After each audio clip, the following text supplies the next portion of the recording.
Good evening. I'd like to call it the Pitt County Board of Health meeting for the month of May into order. We, because of the COVID-19 situation, we're having to do having a virtual meeting, but certainly for those of you that are on watching on the local TV channel, it won't really be any different, except there are less of us up here seated than usual. But we do have most or majority, certainly most or majority of the board that are online. And so the first thing we'll do is have a roll call to establish a quorum. So Betsy Wallace is going to do that. Okay, please identify yourself by saying here. Tom Colson. Here. Tina Dixon. Here. Here. Martha Engelke. Here. Rex Fleming.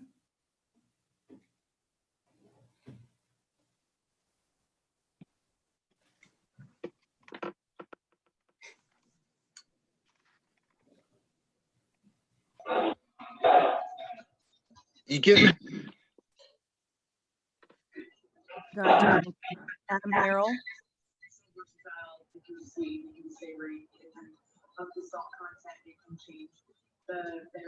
That was Adam Harrell. Here. Thank you. Mark Hayes. Here. Thank you. Scott McIntosh. Here. Padidar. Here. Kelly Pack-Smith. Here. Lowell Spate. here. Thank you. Okay, do we have a quorum? Yes, sir.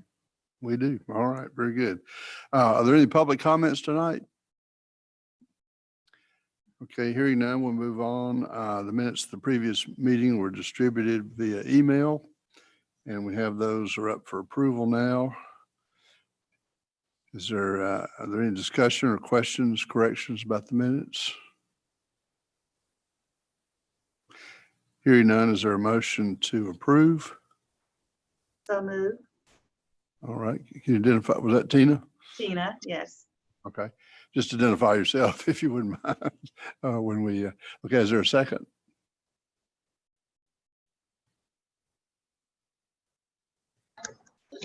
This is Nitesh, second.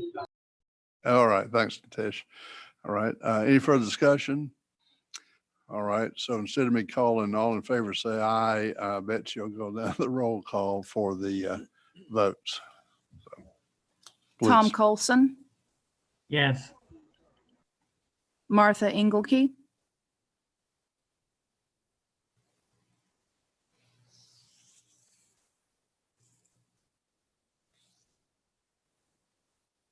Can you hear me? Yes, Martha Engelke. Yes.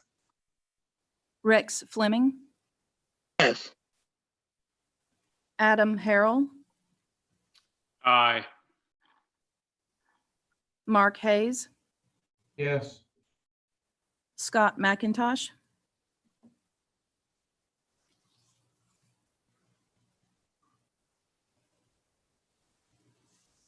Aye. Kelly Pack-Smith. Yes. Lowell Spate. Yes. That's all. Thank you. All right, very good. Well, thank you. Move on to the fiscal report. I see Marcia Hall is ready to go here. Hey, everybody. Want to talk to you for the period ending April 30th, 2020. It's the period 10. And the month of April, we had the two budget amendments COVID, we did receive some DHHS funds for our COVID expenses. That amount was $133.69. And DSME, we added that to the budget, bringing our overall approved budget to $12,009,206. With all things considered, I was really worried about April, but we did receive some revenue from February and March services. So we actually were pretty stable. We are still doing essential services at the health department and incorporating telehealth with some of the programs. And consideration of the time and items, we are actually at a surplus at the end of April of $35,216. I am taking into account with that surplus the 2015, 2016 10% hold from the Medicaid cost study and the set 2017, 2018 Medicaid cost study that we have received this year. We did just receive this week notification that our 2018, 2019 Medicaid cost study was the tentative settlement will settle out, and we hope to have that checked this fiscal year also. We did have, looking at grants for the period of April, our Smiles for Kids from the Delta Dental was added, and that was to purchase the Cavitron. And as far as human resources, we have 17 vacancies, which we hope to start filling as soon as possible with the new budget. And our next year's budget presentation will be presented to the Board of County Commissioners at the Extension Office Tuesday, June the 2nd at 8 a.m. If any of you want to join us, Dr. Silvernail will be presenting those numbers. And does anybody have any questions?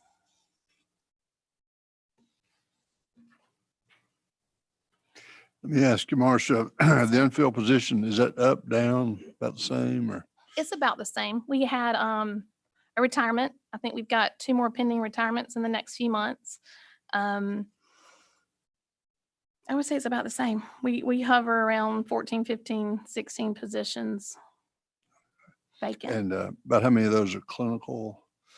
Just ballpark? I would say 5 or 6 5 or 6, clinical. okay. Yes, sir. All right. Does anybody have any other questions for Marcia?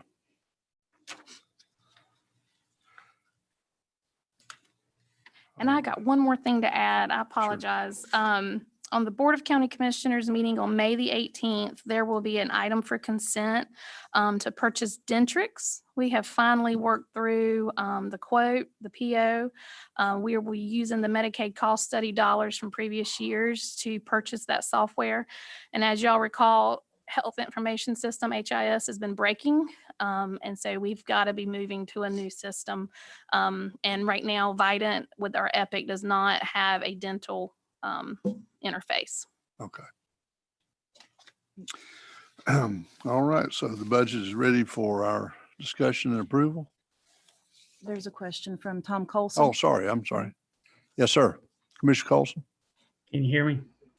Yes, sir. I talked to Scott right after our last meeting. He assured me that if you make a case for needing somebody, you can hire immediately. So I told Dr. Silvernail this some time ago. Hopefully that if you have case where you've got people that you need, you're acting on that. If you're not acting on it, you're sending a signal to the county manager that you don't really need them after all. Correct. Actually, we did reach out to Scott this month. We had a temporary lab personnel that was working in the lab. That's a critical position. And they had met their hours with the temporary agency and had applied for a position. So yes, Scott is very receptive to any of the cases that we make. Yes, sir. Okay, well, you got 17. You got 17 openings now. Yes, sir. Well, thank you very much. We appreciate your long-standing support of this and many other items, but particularly these unfilled positions. So thank you. Thank you. All right, so the budget is up for approval. Are there any questions or comments? Okay, we'll have to do another. Is there a motion for approval? Please identify. Here you are.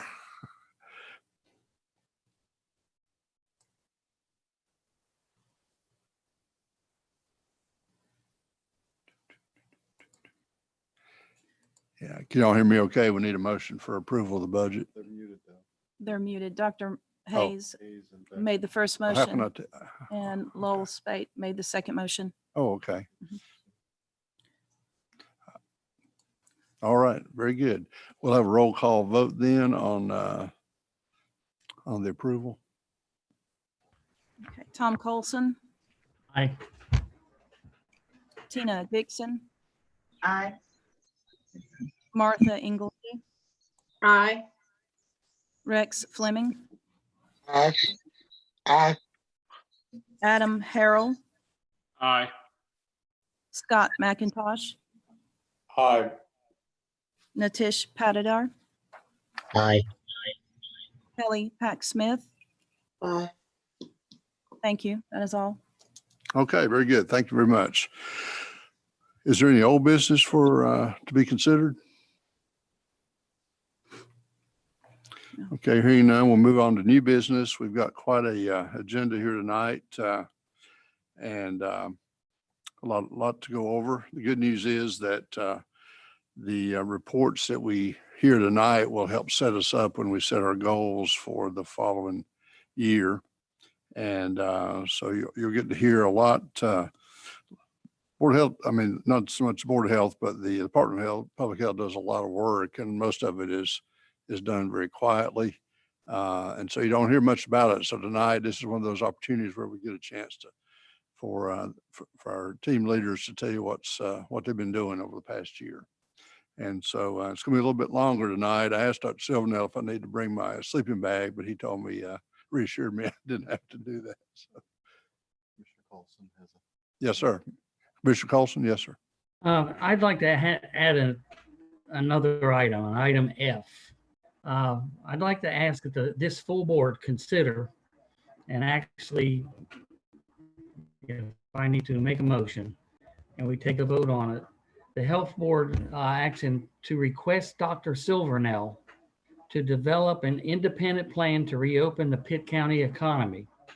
If commissioners can get the governor to release us from his executive order. The fact that we have no plan is being used as an excuse to not offer a resolution to the governor. And in Dr. Silvernail's presentation at the commissioner meeting last week was that he felt like we were in a position to actually start acting independent of the governor and do things maybe a little bit ahead of his schedule. The reason for that is that all counties are not the same. Pitt County has a relatively low incident rate, and there seems to be room for us to be able to do something. We have 16,000 unemployed in Pitt County right now. And there's a lot of people that have not had a paycheck for 8 weeks. Which one of us on this board has gone without a paycheck or any income for 8 weeks? I just recently saw something where credit card debt is skyrocketing. And you wonder why? Because people are using their credit card to live off of. And so I would like the board to consider this item F. Last Saturday, I talked with Dr. Silvernail. He, by the way, doesn't ever get a day off. And he told me that he would be able to develop a plan in a relatively quick fashion, and that we can then maybe do something to move ahead. There is a possibility the governor at some point might release counties on his own, just like in certain other states. There are many states that are opening up county by county. So does anybody have a problem with me adding this? Well, motion's been made. May I ask a point of information, please, first? Is this something, this is all new to us. We've, even with H1N1, we didn't have this degree of social disruption and all that we've had with the COVID-19. So is this something that's within your purview, Dr. Silvernail, or? I think we could at least outline a plan to comply with Commissioner Colson's request. Okay. All right. All right. So would you like to restate in a motion, Commissioner, or Betsy, do you have what? I think Okay, if I- I'll do that. Okay. Perhaps a summary or a. Okay. Well, Commissioner, um, summarize. I'm asking that, I'm making a motion that, can you hear me? Yes. Mhm. Am I unmuted? Yes. Yes, sir. Am I unmuted? Okay. I'm making a motion that we, the health board,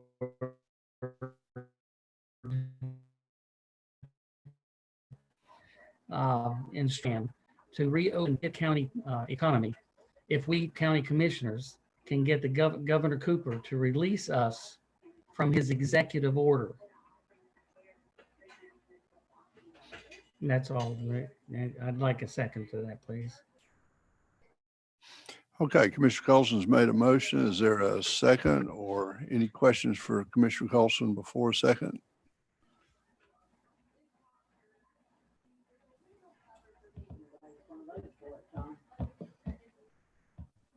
I do have a question. Commissioner Colson actually blanked out a little bit, and so I didn't hear the entire motion. I'm sorry to ask him to repeat it, but I can repeat it. thank you. Am I on again? Yes, sir. Am Yes, sir. I on again? I can't tell when I'm unmuted. Yes, sir. Okay. I'm making a motion that the health board, we the health board, take action and instruct Dr. Silvernail to develop an independent plan to reopen the Pitt County economy if we county commissioners can get Governor Cooper to release us from his executive order. Okay, so it'd be contingent upon the May county do that on his commissioners own.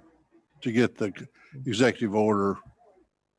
Well, convent- we need to get a resolution to him so that he'll release us.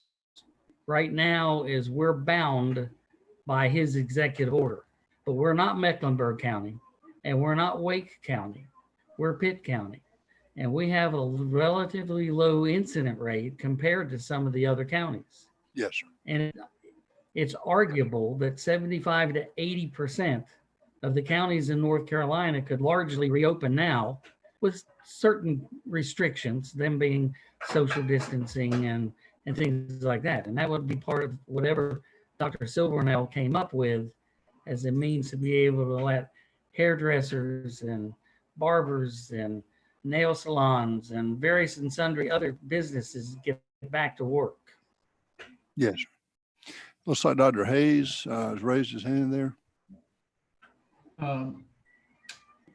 I think that after reading about the county commissioners meeting, it was apparent that the rationale was that they did not want to petition the governor because we didn't have a plan.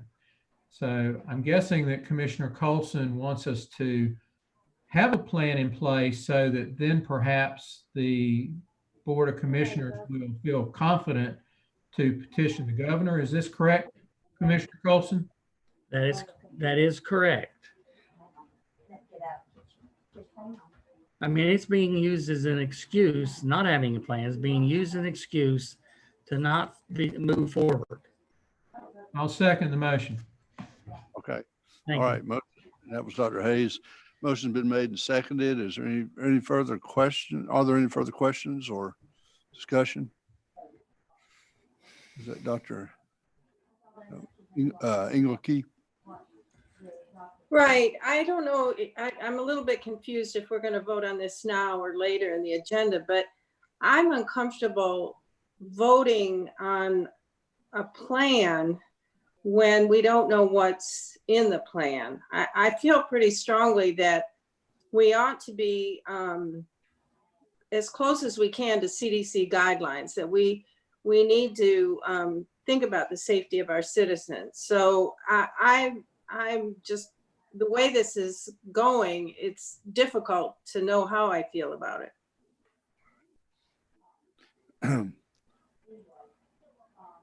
So let's see if we can rephrase, or this would, Commissioner Colson, this will be to authorize, as I recall from earlier, to authorize Dr. Silvernail to go ahead and start developing a plan. Right. How can you consider a plan, Martha, if there is no plan? You have to have something to be able to consider.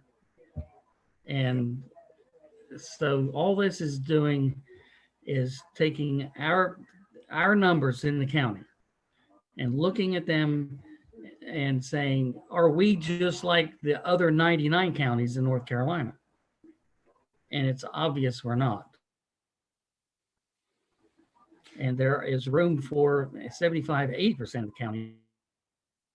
The county has already issued a resolution to petition the governor to do so.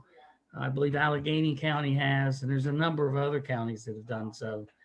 And so if nothing else, this puts pressure on the governor to do something in a one-size-fits-all plan. We got 16,000 people with no income for 8 weeks. So what we could do is, let me ask Dr. Silvernail if this will work. So if this motion were to pass, we could have another meeting in a couple of weeks, and actually that plan could be sent out to all the members via email, and then discussed and voted on at that time. I would say that's correct. We could certainly develop a plan for Pitt County and present that to the Board of Health. We have not been given the direction to do so.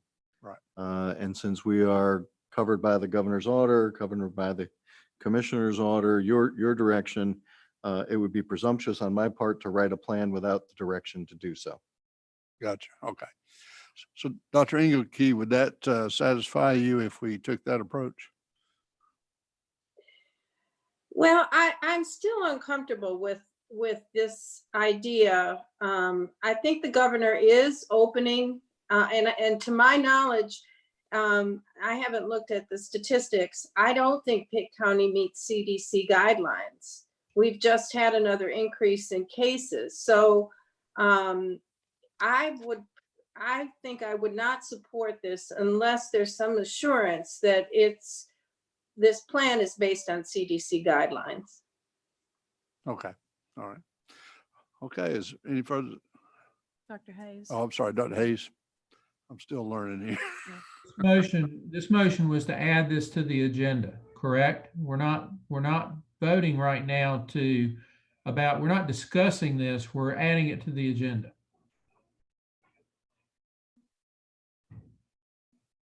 Correct. Is that correct? Yes. That's what. Okay. All right. Commissioner Okay. All Colton right. Thank you. requested. Thank you for the clarification. Okay. Uh, Any further discussion? All right. So let's have a roll call vote, yay or nay. There's two more comments. Oh, I'm sorry. Here we go. Okay. Commissioner, was Commissioner next? Commissioner Colson. Okay. Commissioner Coles. I was just saying that, yes, that was the agenda. This whole discussion, or we can not do it at all. Okay. All right. Well, I think the chairman's discretion, we can add something to the agenda. So since we've already started discussing it, why don't we go ahead and complete this one? Any objection to that, Dr. Silvernail? I have no objection, sir. Okay. So any further discussion of Commissioner Colson's motion and the second by Dr. Hayes?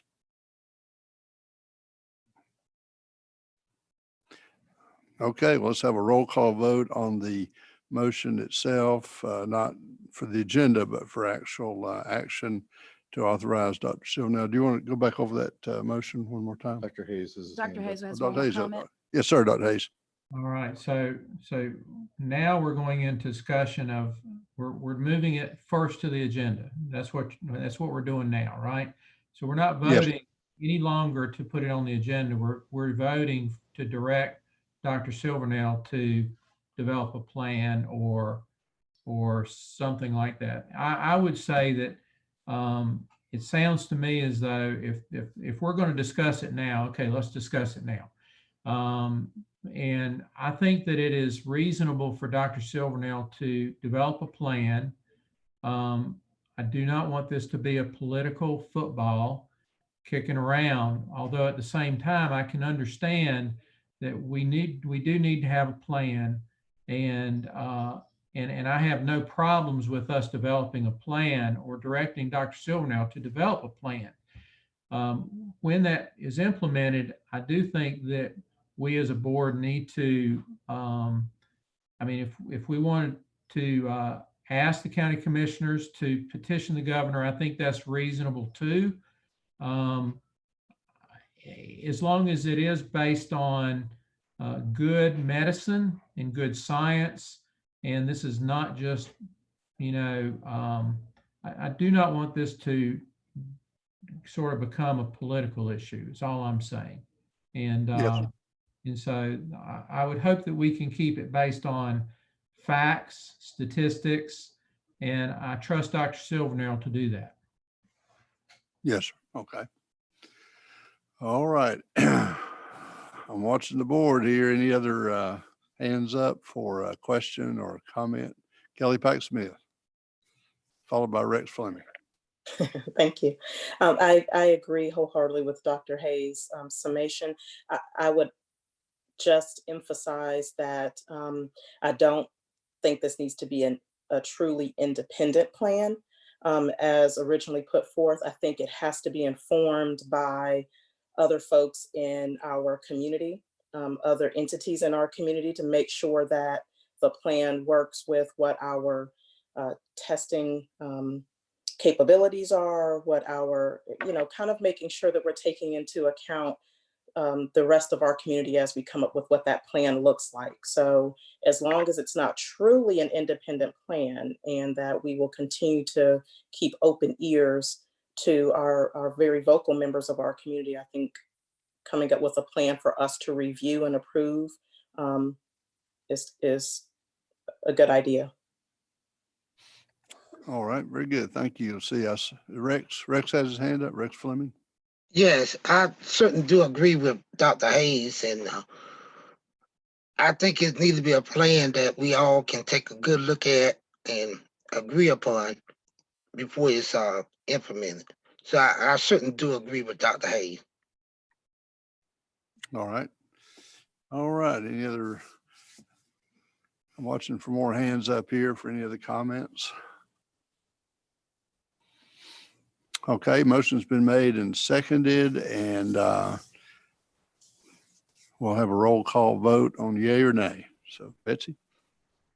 Tina Dixon, Oops.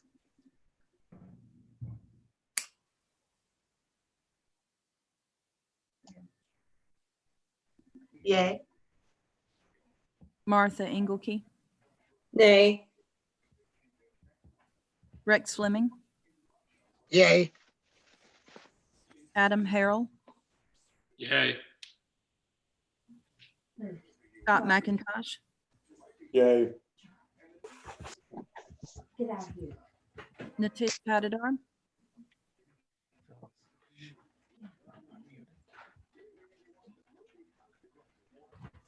Yay. Kelly Pack Smith, Yes. Lowell Spade. Yes. That is all. Okay, motion is 6-1, 7-1? Yes, it Okay, passed. all right. So motion passes then. So that will authorize Dr. Silvernail to go ahead and start working on a plan, and we'll see the governor supposedly phase 2 may open up on next Friday. Is it the 22nd would be the earliest that 22nd. might happen. So we can have Dr. Silvernail work on a draft, and then we can call a short meeting just to address and review that with it emailed out in advance for review. So, all right, thank you very much. Appreciate Mr. Carlson for bringing that up. And if there are no other new items for new business coming from the members of the Board of Health, we'll go ahead and start with the 2019 State of the County Health Report presentation. So, Amy. Well, good evening. We're really excited about being able to present this report. We just found out a couple of Fridays ago that it has been approved by the state, so we can move forward with publishing it to the community. So it will be posted on our website after this meeting for the community to view. And we do have a few hard copies that will be given out in the community as well. We have several presenters that will be sharing this information tonight, several public health staff, as well as our Vidant partners. We are in partnership with the work that is done through the SOTCH report with our Vidant partners.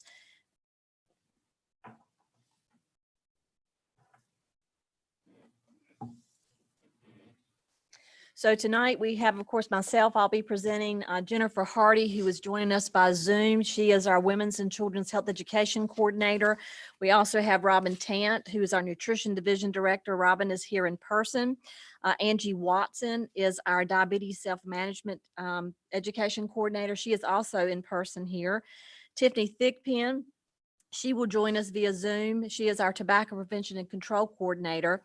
And then representing Vidant will be Tiara Beal. Tiara is the Prevention Coordinator with Pitt Partners for Health. And I will also give some information on behalf of the Community Benefits Foundation through Vidant on behalf of Kayla Hall, who could not join us tonight. So the SOTCH background, to give you a little bit of information or to remind you what the report is about. The SOTCH report is prepared annually and is linked to the county's Community Health Needs Assessment, better known as the CHNA. And Pitt County's CHNA is conducted every 3 years. It's a requirement of both not-for-profit hospitals and local health departments within North Carolina to assess the health needs of the community. And the health department and Vidant, we have a strong partnership with performing this work. The SOTCH report contains the most recent secondary data regarding mortality and morbidity. We will not be able to share all of the data with you tonight that is a part of this report, but there again, community members as well as board members can view this online once it's posted. We're just going to hit the highlights that actually apply to the health priority areas that were selected by the Board of Health and by the Vidant Medical Center and Vidant Health. SOTCH contains annual updates on activities that are implemented to meet the CHNA health priority goals. In other words, what we've done to address the community's needs. So the health priorities for 2019 to 2022. The Board of Health selected 4 areas. One was sexually transmitted diseases, infant mortality prevention, chronic disease control with a major focus on diabetes because diabetes is our 7th leading cause of death in Pitt County, and risk factor reduction, which includes physical activity, nutrition, tobacco, and substance abuse. Our Vidant partners, which would include Pitt Partners for Health, Vidant Medical Center, and Vidant Health Foundation, they selected chronic disease control, access to care and social determinants of health, and mental health. And all of these health priority areas were selected based on the secondary data that was presented to the Board of Health, to the Vidant Board, and to our community partners. And the community members had a lot of input with deciding which one of these areas we needed to focus on and address over a 3-year period. And of course, mental health was also selected by Vidant Partners. And I also wanted to mention that even though each entity has separate priority areas, we still work together. We cross over and perform a lot of the work together. So I wanted to share with you first our progress with sexually transmitted diseases with meeting the goals of that health priority area. This area was selected because HIV and chlamydia both have very high rates in our county. A matter of fact, in the newest data that we have, the HIV newly diagnosed cases in Pitt County, we rank number 8 out of all 100 North Carolina counties. And with chlamydia, Pitt County ranks number 2 out of all North Carolina counties. Cumberland was number 1 in chlamydia, the most recent data.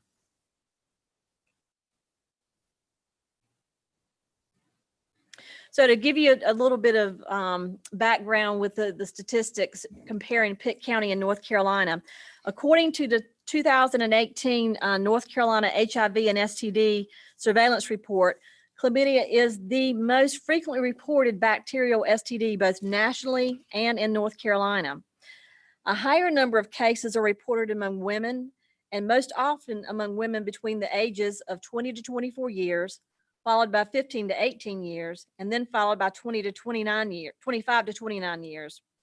In 2018, Black African-American women and men had the highest chlamydia rates. So although North Carolina experienced a 33.6% increase in the number of newly diagnosed chlamydia cases between 2014 and 2018, which is shown on this graph, they also experienced a 27.8% increase in annual chlamydia rates during the same reporting period. Pitt County's rate was still 77.2% higher than North Carolina's rate in 2018. We're much, much higher. Pitt County experienced a 27.5% increase in the annual number of newly diagnosed chlamydia cases between 2014 to 2018. We went from 1,608 cases to 2,050 cases. So expressed in rates per 100,000 population, this represents a 24% increase in new cases. So the rate went from 918.9 per 100,000 in 2014 to 1,139.4 in 2018. So a significant jump. Moving on to HIV. According again to the 2018 North Carolina HIV STD surveillance report, North Carolina's newly diagnosed HIV annual rates increased from 15.9 per 100,000 population to 13.9 per 100,000 population between 2014 to 2018. During the same reporting period, Pitt County's newly diagnosed HIV annual rates decreased from 25.9 per 100,000 population to 21 per 100,000. However, in 2018, Pitt County's newly diagnosed HIV annual rate was 51% higher than North Carolina's. And during this same year, Pitt County was ranked as having the 8th highest newly diagnosed HIV rate among all 100 North Carolina counties. Mecklenburg was number 1, Edgecombe number 2, Guilford 3, Durham 4, Cumberland 5, Pasquotank 6, and Forsyth 7, and then we were number 8. May I ask a quick question Sure. about the HIV?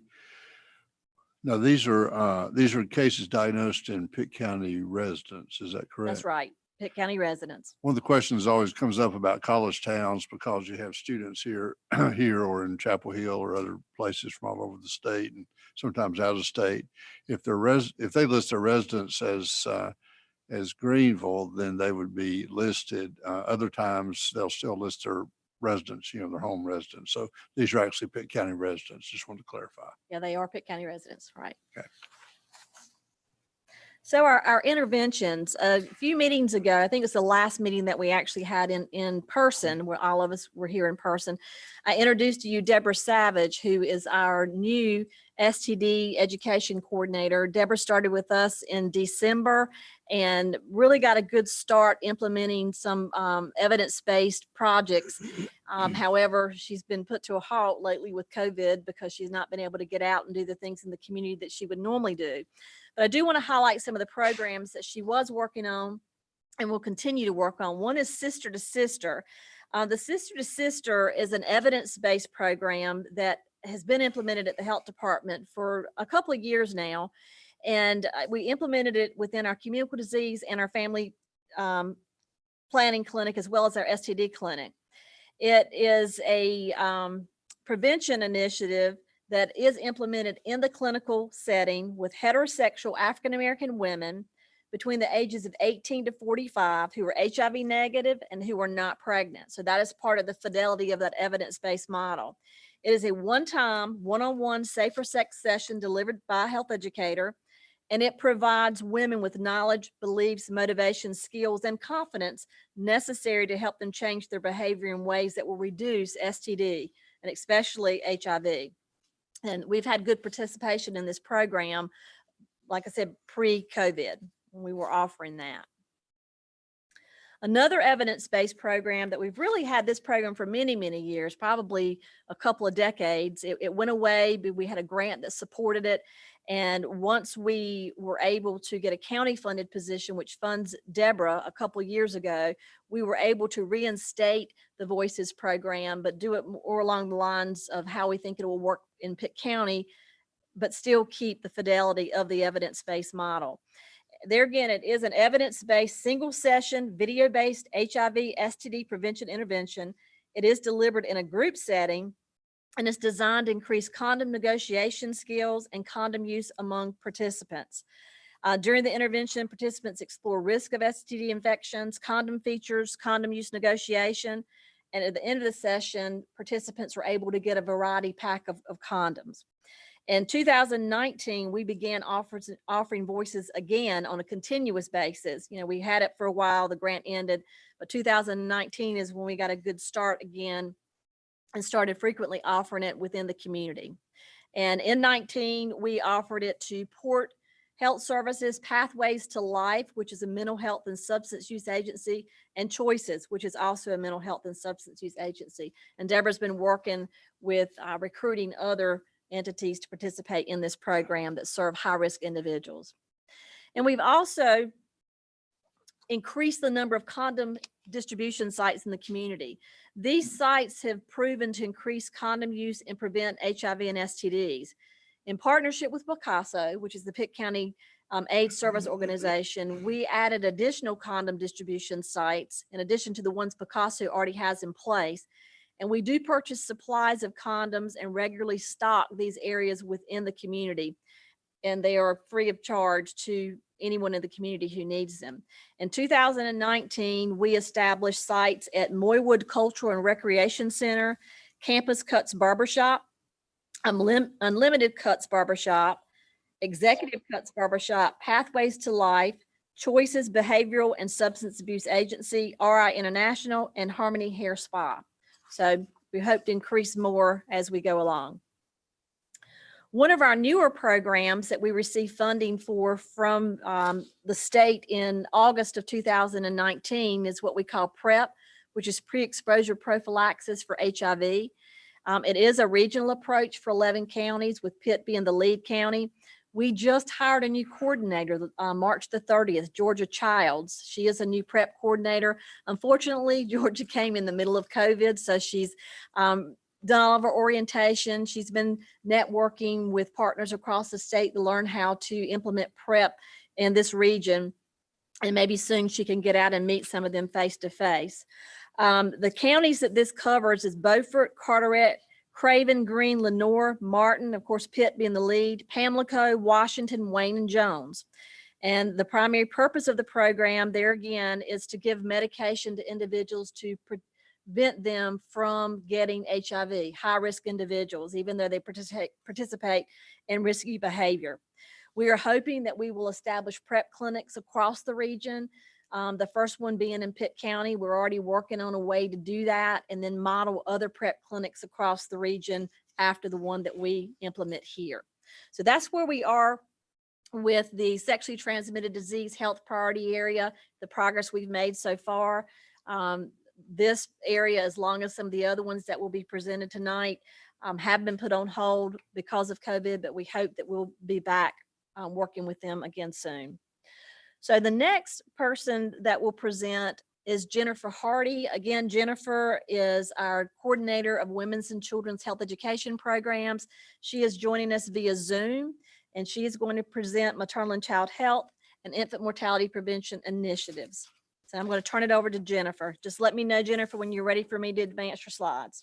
Okay, we're going to take questions at the end, or how do you want to do that? Well, we can do it after each section if you like. Does anybody have any questions for Amy?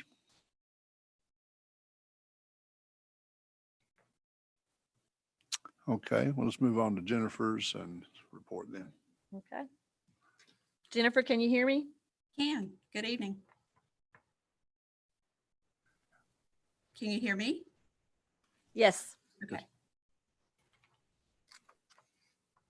I cannot see the slide. There we go. Okay, so to start us out with maternal and child health, our main goal was to reduce Pitt County's infant mortality rate with a special emphasis on reducing the rate among African American women. And just to reemphasize, infant mortality is the death of a child under 1 year of age. You can go ahead, Amy.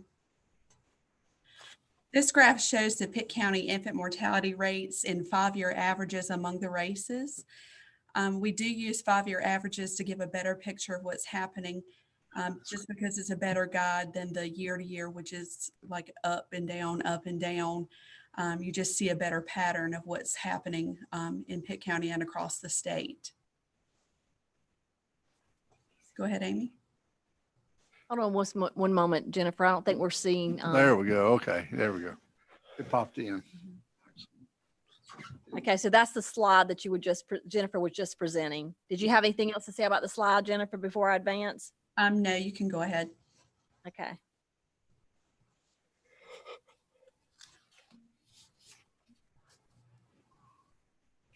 Can you see it now? Yes, it just came up. For the total infant mortality rate for the year 2018, all of the stats that I'm given are for 2018. For North Carolina, the infant mortality rate was 6.8 per 1,000 live births. And in Pitt County, ours was 6.7 per 1,000 live births, with a total of 14 babies who did die.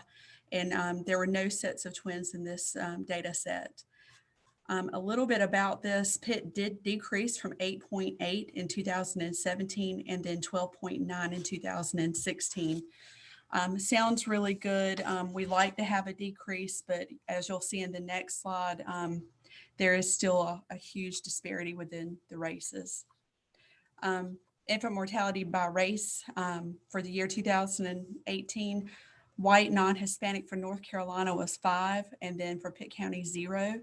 For African American non-Hispanic, North Carolina was 12.2, and then Pitt County was 11.7. And then also Hispanic rate was for North Carolina was 4.8, and then Pitt County was 9.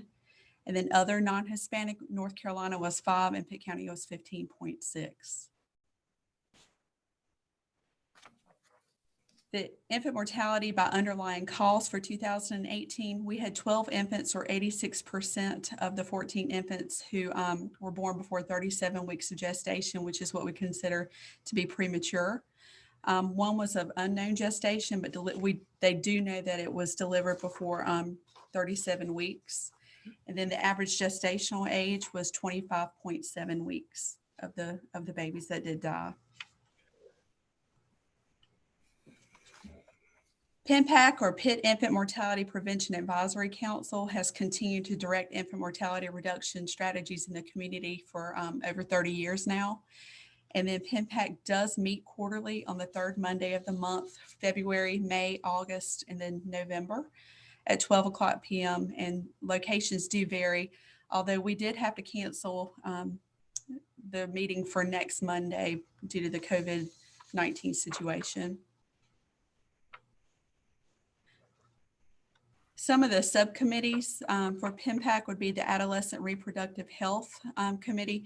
And if you can see the picture, that's one of the adolescent health fairs that they had. They participated in several adolescent health fairs. Well, actually, they did plan those and hold those at several different locations throughout the county, usually boys and girls clubs. And those were very well received last summer. Also, we have a breastfeeding subcommittee, Healthy Beginnings, which is a program that we had a grant for many years, but then last year, the county is actually funding that program currently. And then Public Outreach, which handles Maternity Fair Planning Committee, the Speakers Bureau outreach activities, and the March for Babies. Okay, you can go ahead, Amy. The maternal and child health programs that we do have here at the health department are going to be PIMPAC, which is the Pitt Infant Mortality Prevention Advisory Council, Better Beginnings Breastfeeding Program, the Child Care Health Consultant Program, which is a grant through our local Smart Start agency, Martin Pitt Partnership for Children, the Child Fatality Prevention Team, Cribs for Kids, which is a safe sleep program, Triple P Positive Parenting Program, North Carolina Baby Love Plus, Healthy Beginnings, the Youth Development Program, and then the Nurse Family Partnership. That's all that I have. Well, very good. Thank you very much for your report. It's good to see that infant mortality rate drop 2 years in a row. So does anybody have any questions for Jennifer? Dr. Engelke? Yeah, I also would like to commend the reduction, but I wondered, how is COVID affecting like the nurse family partnership that's generally based on home visiting? How are they handling it in COVID? They are handling kind of like what we're doing here tonight through video conferencing, telehealth, calling over the phone, but just trying to make it work the best that they can. That's good. Okay, very good. Any other questions for Jennifer? All right, we'll move on to the next report. Okay, the next report is nutrition, physical activity, and nutrition director Robin Tant will come forward and will present.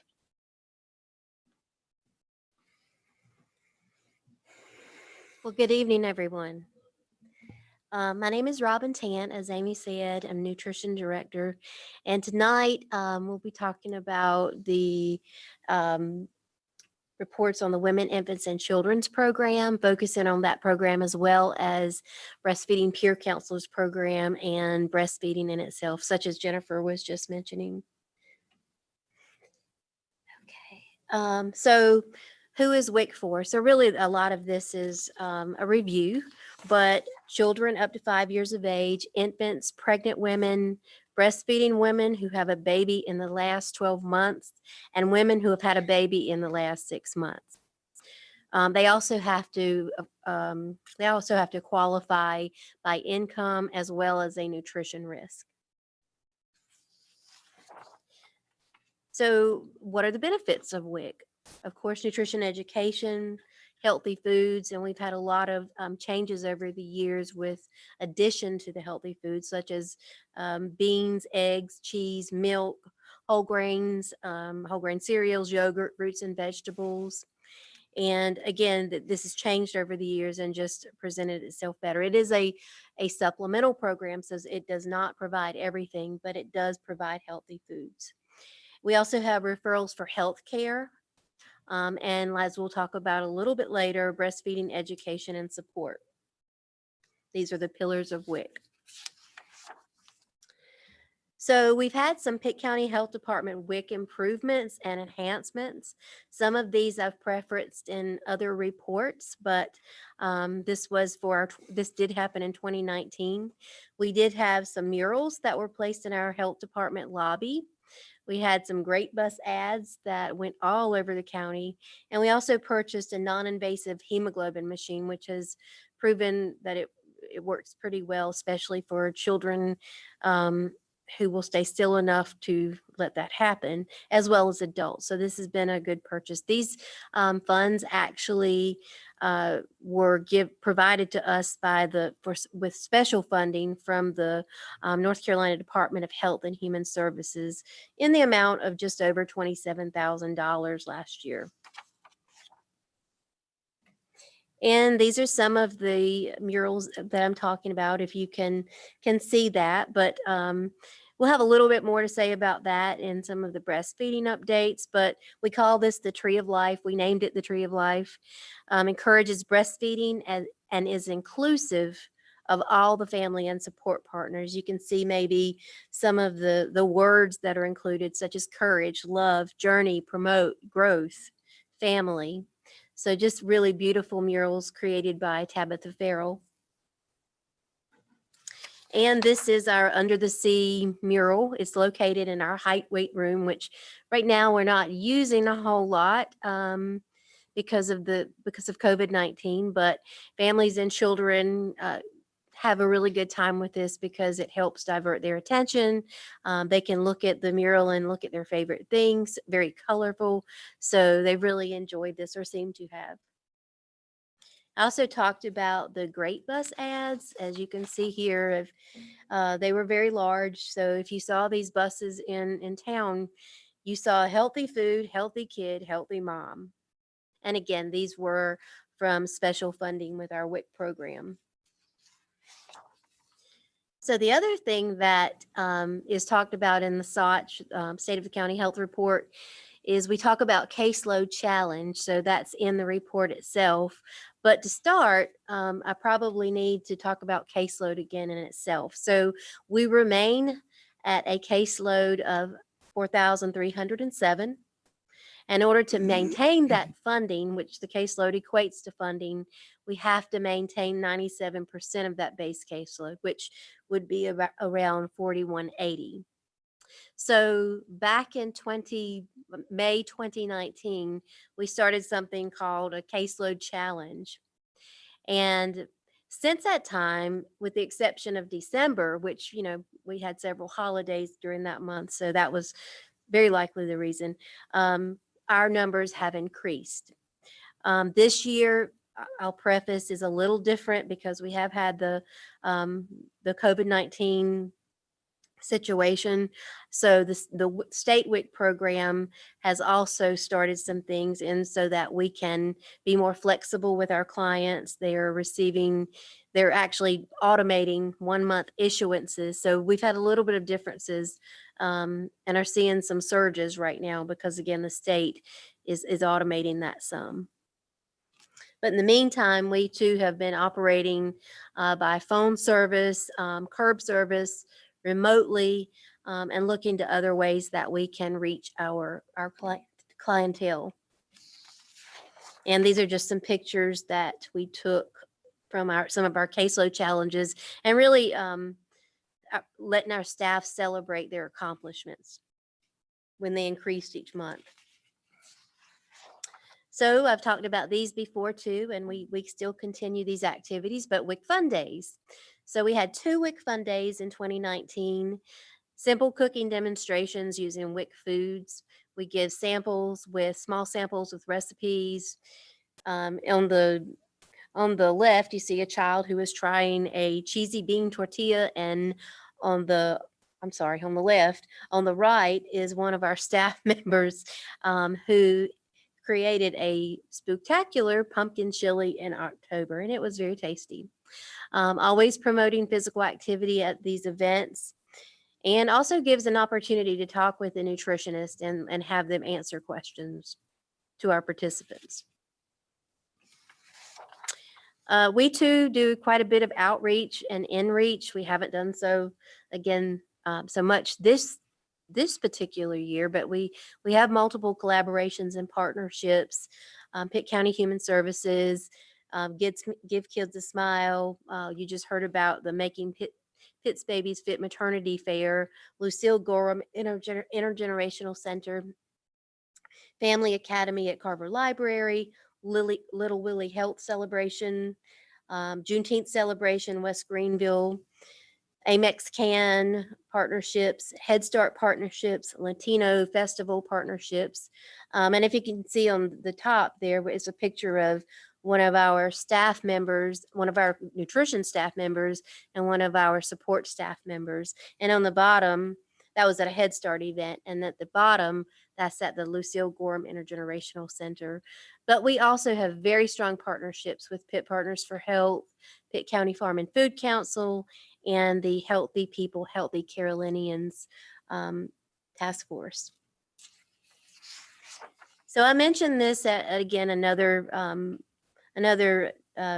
program before, but we were set at that point to have a WIC holiday open house, and it happened December 2019.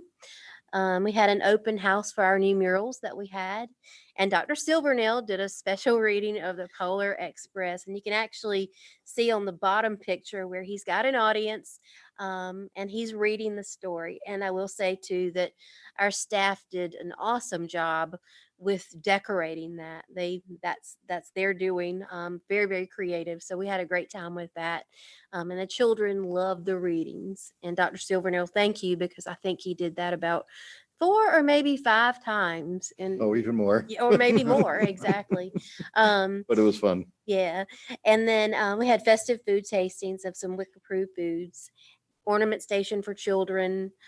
We had the Dolly Parton Imagination Library there, books given to children, and they could also sign up for the program to receive it at their home, and then some live seasonal music. Bigger So, and better this year. yeah. We'll get better and better every year. But it was a great celebration, and we had a lot of participation. So I'm going to transition to breastfeeding support and some of our initiatives there. So we do have a breastfeeding peer counselor program. It's led by trained peer counselors. And the goal for peer counselors is to establish a relationship with a woman during their pregnancy and provide support in especially the first month of that, after the baby is born, and as needed throughout that time. So very instrumental in terms of getting close to that mother and being able to help her and support her. We have both in-home and in-house support available. So in-home, we can actually go to the mother's home and help her there. We can't do that as much now because of COVID-19, but we do have that in place. An in-house person, she helps those that come through the health department doors, although all of our peer counselors could in one way do all of those things. We've provided 128 home visits in 2019, and we're thankful to be funded by not just WIC, the North Carolina WIC program, but also Vidant Foundation. We also have a breast pump loaner program. We have a Mothers of Milk monthly support group. And this just gives moms the opportunity, moms and support partners, and they can bring their children, the opportunity for a nurturing environment with topics that they are interested in, and also to build support networks. So that's really the goal as well. So we also had in August 2019, the World Breastfeeding Celebration at the Health Department. The theme last year was Empower Parents and Enable Breastfeeding. We reached over 85 participants. The events each year are designed to connect families with resources and encourage and support breastfeeding. So we had lots of activities, a lot like we do with some of our WIC programs. We had a photo booth, but a lot of activity, and really the biggest thing for this is the support network and the resources. And those are 2 of our peer counselors in the picture, if you can see that. And I mentioned that I would talk a little bit more about our breastfeeding mural. So just a little bit more about it. It depicts a woman breastfeeding her child, surrounded by support partners. The image represents the links between breastfeeding, nourishment, support, and development. And its other goal is to promote and normalize breastfeeding. So again, kudos to Tabitha Farrell. She did an excellent job with our vision. So we were very thankful to have her on board. Okay. And that's all I have for you. Well, very good. Thank you very much for your report, Robin. Does anybody have any questions for Robin?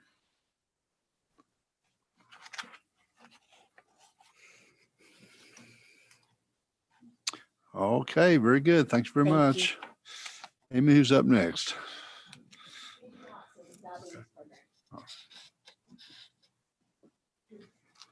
Thank you, Amy. Good evening, everyone. My name's Angie Watson, and I'm our Diabetes Self-Management Education Program Coordinator. And I'm excited to be here and just share a little bit about diabetes and some of the interventions that we're doing currently based out of the health department. So just to give some background, looking at diabetes by the numbers, about 10% or 1 in 10 people in Pitt County is diagnosed with diabetes. And then there are a lot of folks that are undiagnosed that have diabetes, don't know they have it. So 1 in 7, it's thought actually have diabetes. So it's a big, very prevalent. As far as prediabetes, 1 in 3 folks have prediabetes, which makes them more likely to go on to develop diabetes. And as Amy mentioned earlier, diabetes is actually the 7th leading cause of death in Pitt County currently. Nationally, looking at the US, $327 billion per year is spent, and those are direct and indirect costs from diabetes. So in addition to, I guess, the financial cost, we look at the real cost of diabetes, and from working with clients who are living with this disease, it really, you see the impact that it has on folks. Unfortunately, diabetes is the leading cause of blindness in the United States. It causes folks to be at twice the risk of having a heart attack or stroke. It is, along with high blood pressure, it's the leading cause of kidney failure, leading to dialysis. So the impacts on the client's lives are huge with these disabilities. Amputations are also very common. So 60% of all amputations are performed on people with diabetes. And typically that will start with a foot ulcer. And so one thing that we really promote in our diabetes education program is for folks to check their feet daily, check them thoroughly, looking for any signs of ulceration or broken skin. As you can see there, 1 in 10 people have a foot ulcer, and that's often the leading indication toward amputation. So what are we doing to impact diabetes in Pitt County? We have several programs. One is our Diabetes Self-Management Education Program, and this is based out of the health department. Our objective really is to support those living with diabetes to make informed decisions and promote self-care behaviors. So really empower them with the knowledge and the tools needed to manage the disease on their own day by day. Some of the topics that we cover in our diabetes program, of course, healthy eating and physical activity. Those are always 2 big ones, but we also look at a wide realm of topics. We include all the diabetes medications and checking blood sugars, short-term and long-term complications, stress, healthy coping, that type of thing. The program is a total of 10 hours of education, and the classes or sessions are taught by registered dietitians and registered nurses. So looking at some of our program numbers for the diabetes program in 2019, we had a total of 157 provider referrals, 189 total contacts through a combination of one-on-one and small group sessions. We also include the Pitt County employees in our diabetes education program, and we had 11 employees who completed the program in 2019. Some of our results, we look at, it's great to have knowledge, but are folks making changes, and is that impacting their health? So we have seen an average in 2019, an average 1.3 point decrease in A1C among those that completed the program. And just to put that into perspective, every 1.0 point decrease in A1C lowers microvascular complications, so the eye damages, the kidneys, the feet, nerves, by 22%. So we're really pleased with those numbers and kind of making an impact there. We also track folks checking their feet. So we had 80% of participants who were checking their feet daily at the end of the program. Another service that we offer is our diabetes support group. The support group meets once a month. for an hour and a half. And this is open to the community. It's free. There's no referral required or anything like that. And it's for anyone who has diabetes or pre-diabetes and their support persons, friends, family members. We have kind of a time of sharing and support to come together. And we always have an educational topic, as well as a cooking demo or healthy recipe that we share with clients to help them be able to put some of these things into practice with the healthy eating. We have a core group of about 8 to 12 attendees each month. We did have a total of 212 contacts in 2019. And our big event, November, is National Diabetes Awareness Month. And so we always have a large event in November. And in 2019, it was called Move Your Way to Prevent and Manage Diabetes. And we really focused on physical activity and the benefits of that. We had an clinical exercise physiologist that came to speak. We had a time of actually putting the activity into practice. We had different stations with physical activity that folks could do. And we had a healthy recipe to share, some oatmeal bites that were a good exercise, sports nutrition recipe. So we had a lot of fun with that. So switching gears a little bit, looking at pre-diabetes and some of the things that are being done there is the North Carolina Minority Diabetes Prevention Program, or NCMDPP. This is actually not just in Pitt County, but as you can see, many of the surrounding counties.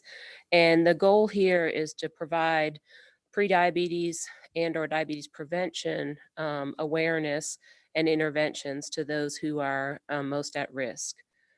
It's based on the CDC program called Prevent T2, Prevent Type 2 Diabetes. And really the focus is on healthy eating, physical activity, and the benefits of weight loss in helping to prevent diabetes. The studies have shown that such programs, with making those changes in activity and eating and modest weight loss of 5 to 7%, can lower risk of developing diabetes by 58%. So we're really putting those evidence-based things into practice to help decrease those who have prediabetes going on to develop diabetes. Also, through the screenings that are done with our prediabetes programs, oftentimes they'll end up identifying folks who have diabetes. They may check an A1C and find out that someone is not just in the prediabetes range, that they actually have diabetes. And then, so we assist with communication with providers and getting those people, if we can, into the diabetes program for some education. Some numbers from the NCMDPP. So since 2016-2017 fiscal year, over 3,000 individuals have been screened in the community. There's been a total of 416 participants in the program in that time. In 2019, there were 105 participants enrolled. And you can see there some of the results of the classes or group sessions in 2019. A graduating class of 13 folks lost a combined total of 141.3 pounds. And then there's a current class in place that has 15 folks, and they've lost a total of 36.4 pounds to date. So again, those numbers, that weight loss, we know is what really helps reduce that risk of diabetes. The Diabetes Prevention Program. This is grant funded through Healthy People and Healthy Carolinians. There was actually a new group that began with Pitt County employees in July of 2019. And we had 10 participants, 10 of the employees complete the first 6 months of the program. And the total weight loss in those 6 months was 65.2 pounds. So we're pleased with those results. As far as things we're doing in the community and reaching out, we do reach out to both community members and healthcare providers to provide knowledge on diabetes, awareness, interventions as needed. So some of the activities we do for the community, we're present at health fairs, we do grocery store tours, talks for various church groups, and some in-servicing for provider offices, just keep helping to keep providers up to date on the diabetes standards and what services we offer as far as education and to assist their clients. We had nearly 1,000 community folks screened, or excuse me, served in 2019. We have media outreach where we'll have television, radio, magazines, etc. Social media, we do use the Pitt County Facebook page and kind of get word out there about our diabetes support group and some statistics on diabetes and happenings that are going on. We also partner with other local hospital and health affiliates. One partnership that we've developed that's been, I think, really important is with a group called Prevent Blindness North Carolina, or PBNC. We were able to offer free retinal screenings for the community members in July of 2019. So we were a host site, and Prevent Blindness North Carolina came in and offered these screenings, which looked at eye health and checking for things like retinopathy, diabetic retinopathy, cataracts, glaucoma, etc., any damages to the eyes. We had a total of 42 individuals who were screened, and 57% of those, or 24 people, actually failed the screening. So normally that's, failing something is not a good statistic to report when it's high, but in this case, it's good that we were able to catch those folks that had problems with their eyes and really didn't know it. The other nice thing is that vouchers are available for those who have some income challenges or don't have vision insurance coverage, for them to get free eyeglasses and or free eye exam.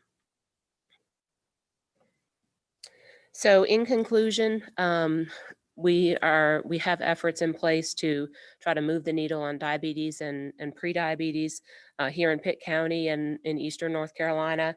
And this is done through a combination of community screenings and outreach, education, and then partnerships with other local groups. And I think the outcomes reflect the impact of our existing programs, the changes that we see in A1C and weight and that type of thing.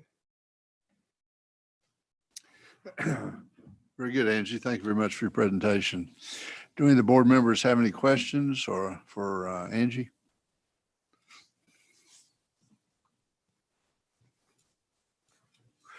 Okay, thank you very much. All right, Amy, who's up next? All right. Next will be Tiffany Thickpen, who is our Tobacco Prevention and Control Coordinator through the Health Department. She serves Region 10, which is 9 health departments, and she is going to join us via Zoom. Tiffany, can you hear me? Yes, ma'am. Can you see the slides? No, ma'am. Now I can. They can. Okay. All right. So good evening, everyone. As Amy said, I am Tiffany Thickpen. You can go to the next slide, Amy. So I'm going to give you some background first about the grant. So it's the Tobacco Prevention and Control Grant.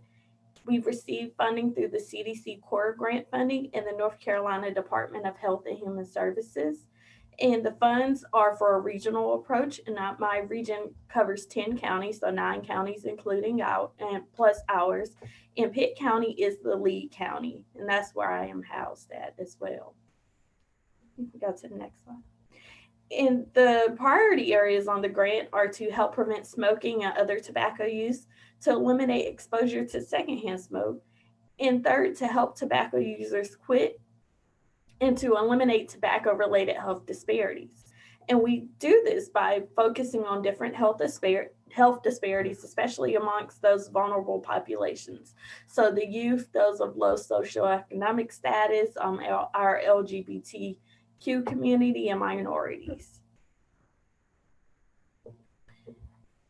And this is background of why tobacco, why it is important for us to focus on tobacco use. So tobacco use contributes to more deaths than all other things combined. So that's your alcohol use, your AIDS, homicides, suicides, car crashes, illegal drugs, everything combined. Tobacco use can contribute to more deaths than that. And that's because it affects nearly every organ in the body.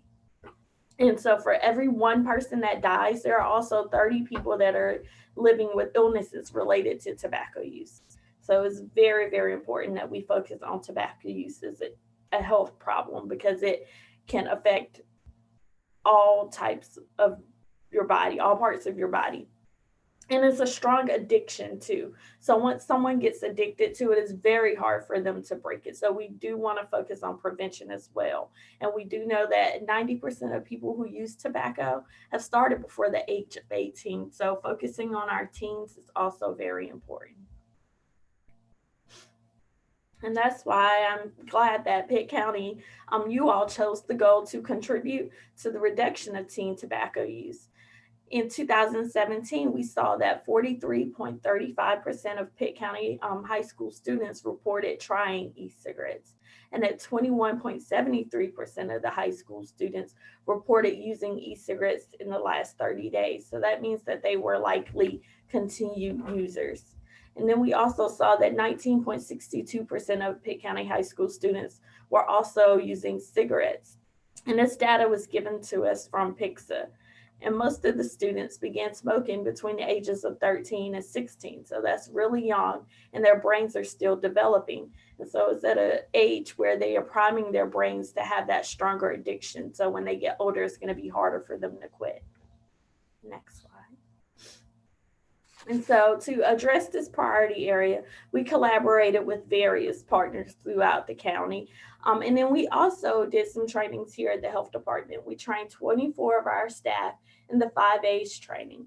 And the 5A's training just helps to equip healthcare professionals with tools that they need to motivate and encourage people to continue on their quit journey if they are on their quit journey, or if they're not quite on their quit journey, to maybe think about quitting, to think about those steps that they need to quit. Next slide, please. One of the things that we did is we updated the tobacco-free school signs for the middle schools and the high schools. In North Carolina, there's a law requiring that the schools are 100% tobacco-free at all times by everyone.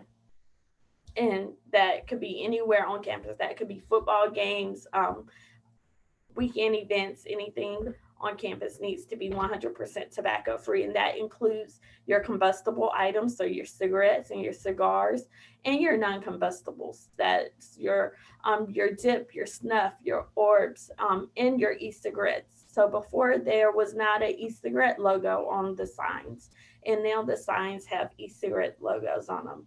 We also provided the schools with decals that they can put into their front door entrances at the schools. Next slide, please. We worked with D.H. Conley, their faculty and staff, the SAD program, Vidant Medical Center, and other people at Pitt County Health Department to put on the Escape the Vape event. In this event, we had over 500 students to go through the progression of, you may start using an e-cigarette because you think it is cool, to now you're addicted, to actually having a doctor talk to them about the harms that may come about, to seeing someone in the hospital because they had a lung injury from using an e-cigarette, to the person actually dying. It was a very, very good program. We received great feedback from it. And in the picture, you see two interns, they dressed up as a jewel in a pod. We really tried to get the high school students in it. So we had photo booths where they could take pictures. We encouraged them to post on social media, to sign a banner, doing a pledge saying that they would not use e-cigarettes. And we also gave them information to take home as well. You can go to the next slide. And then we did a presentation in collaboration with the Tobacco Prevention and Control Branch at Eastern AHEC for the Pitt County Schools counselors about the Tobacco 101. Many adults are not quite familiar with all of the tobacco products that may be out. Jewel and Puff Bars and hides, or the hiding spots that children may have. So we wanted to talk to them about that. Wanted to talk to them about the nicotine addiction and how it affects their brain and things that they could do to help the students instead of just suspending them. Curriculums that are out there to equip students with the ability to say no and not give in to peer pressure. So we did a presentation for the Pitt County school counselors. We also worked with the Health Service Learning Corps program and did a presentation at South Central High School to over 120 students on the dangers of e-cigarettes. Eastern AHAC also hosted the Certified Tobacco Treatment Specialist training. And during that training, we had one nurse from the East Carolina University Student Health Services to be trained. And that training is it's a real intense 4-day training where someone goes through, and at the end, they actually have to do hours and take a test to be certified to do actual tobacco treatment counseling, in-depth counseling. You go over pharmaceutical, pharmacotherapy, you go over different behavioral therapy techniques. You learn about the mental parts of it, the physical parts of it. So it's very intense training. You can go to the next slide. We also worked with East Carolina University to promote their services that they have at Student Health Services. Many students do not know that they can receive tobacco cessation training there for free. And so we promoted that at their Peace, Love, Pirates Cure Cancer Health event to over 455 students. And it was a great time because this happened during all of the lung injury, when all of the lung injury data was coming out and the cases were coming out. So people were really apt to listening and they really wanted help. So this was a great time to have that event and to tell them about those services at ECU. Next slide, please. And at the fair, we promoted safe and proper e-cigarette disposal.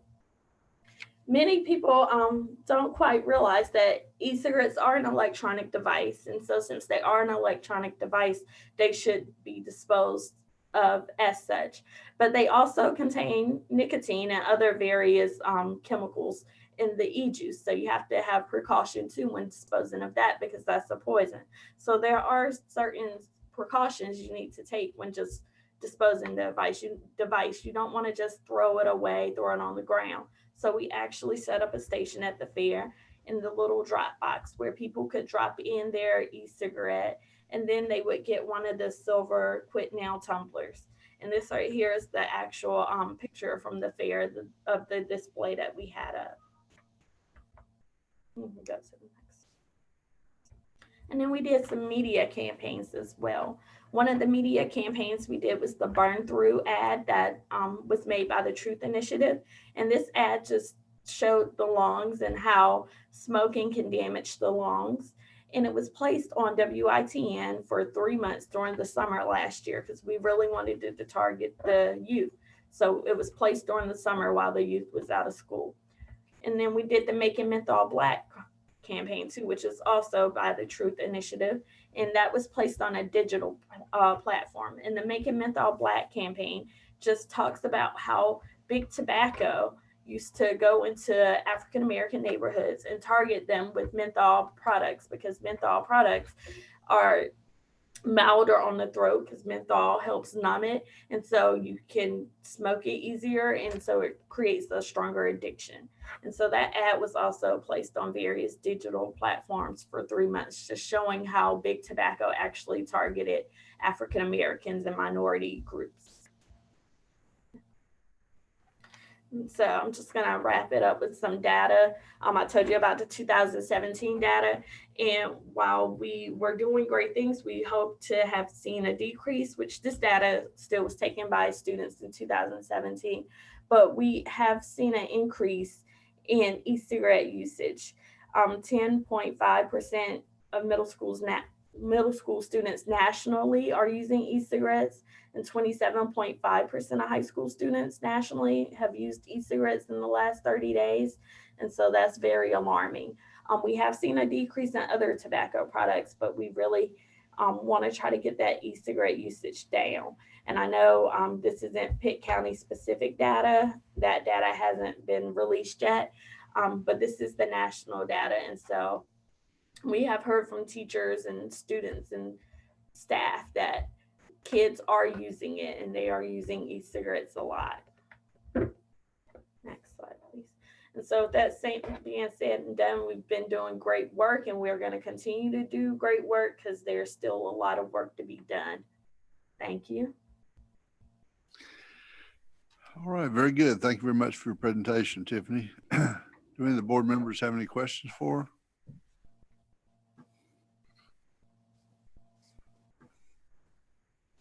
All right, well, very good. Who's our next presenter? Okay, our next presenter is Tiara Beal. If she's still with us, Tiara represents Vidant Medical Center Community Health Programs, Pitt Partners for Health. I know she's pulling double duty tonight. We're also working at Vidant. Tiara, are you still with us? I'm still here. Sorry. Sorry for keeping you waiting so long. Can you see the slides? Not, okay, I can see them now, yes. Okay, just let me know when to advance. Okay, well, good evening, everybody. My name is Tiara Beal. As introduced, I'm the prevention coordinator for Vidant Medical Center Community Health Programs. I coordinate the grant that I think a few people have spoke of, Healthy People, Healthy Carolinas, and I'm also interim coordinator for Pitt Partners for Health. I have a few slides, and I hope to be as brief as I can just to describe a little bit about Pitt Partners for Health and HPHC, and then a little bit about the programs. Next slide, pretty please. So our mission at Pitt Partners for Health since 1995 is to improve the population health of Pitt County through coalition building and partnership. This is reflected in the variety of partners that we have to reach local churches. We often work with Churches Outreach Network, Healthy Lives, Healthy Choices, or Joy Soup Kitchen or Heal Thy Neighbor, through communities by working with NC Civil and the West Greenville Health Council, which we worked to get that going with the health department a few years ago. And we also work with at-large community members on our various initiative teams and project teams. As the CHNA changes, our priority areas do. I think I may have the old ones listed in the previous paragraph, but our newest priority areas are access to care, healthy lifestyles, which does include chronic disease, as well as physical activity and nutrition, and then mental health, which is our newest. Next slide, please. And on the previous slide, I did list our website in case I'm too brief. It's pittpartsforhealth.org if there's something you want more information on and cannot contact me. Healthy People, Healthy Carolinas is the grant that I work on. We were awarded that grant 3 years ago. We are currently in our 4th year. We've been rewarded another 3 years of funding. Healthy People, Healthy Carolina recognizes that health and well-being may not change like that. So usually grants are pretty quick, but Healthy People, Healthy Carolinas under the Duke Endowment has given us some leeway and time to build our partnership and to increase engagement in the community so that we can really have long-term sustainability in all the evidence-based interventions that we select. So there are about 10 counties, but I think Pitt County is the only one this side of 95. And then there are also 10 other counties in South Carolina, but we won't talk about those tonight. So we work with Pitt Partners for Health through those initiative teams, those 3 areas that I mentioned, each have an initiative team chair and then project leads to lead those interventions. Next slide, please. These are a few of the interventions listed below under healthy lifestyles, which again does include chronic disease and physical activity and nutrition. It's very small on my screen, so please excuse me, but I'm hoping you all can see it better than I can. WalkWise, I see a few people squinting. WalkWise is the very first intervention that we started with. The West Greenville Health Council, which was actually started with the Pitt County Health Department, wanted this. They wanted to improve lighting, they wanted increased police presence, and they wanted better sidewalks. And WalkWise, which is derived from WalkWorks PA, had an avenue for all of those things. So you walk 150 minutes with your community group on a trail of your choice. We had to adapt a little bit because we don't have sidewalks everywhere in Pitt County, but we did choose a site for them to walk on and point out different areas and how we can make that more walkable, and then use that time to devise ways to advocate for the changes that we want in that community. So there have been many since then, I believe over 200 people walking since then in community groups. And even though coronavirus is going on right now, we do still have a group walking at home right now. You should be able to walk anywhere, and you can at any time.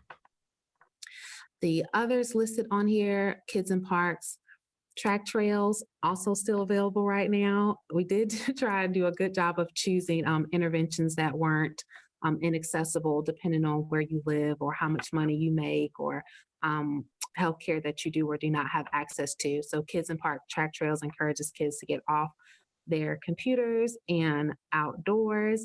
You get incentives or prizes every time you track an adventure. Pitt County now has 4 trails: Fountain, one in Grifton, Alice King Park, and then one at River Park North. And I did get a report from Alice King that those trails are still being widely used, especially right now when a lot of places may still be closed. The trails are open, the shelters and indoor facilities are closed, but people can still walk and collect prizes and get their steps in.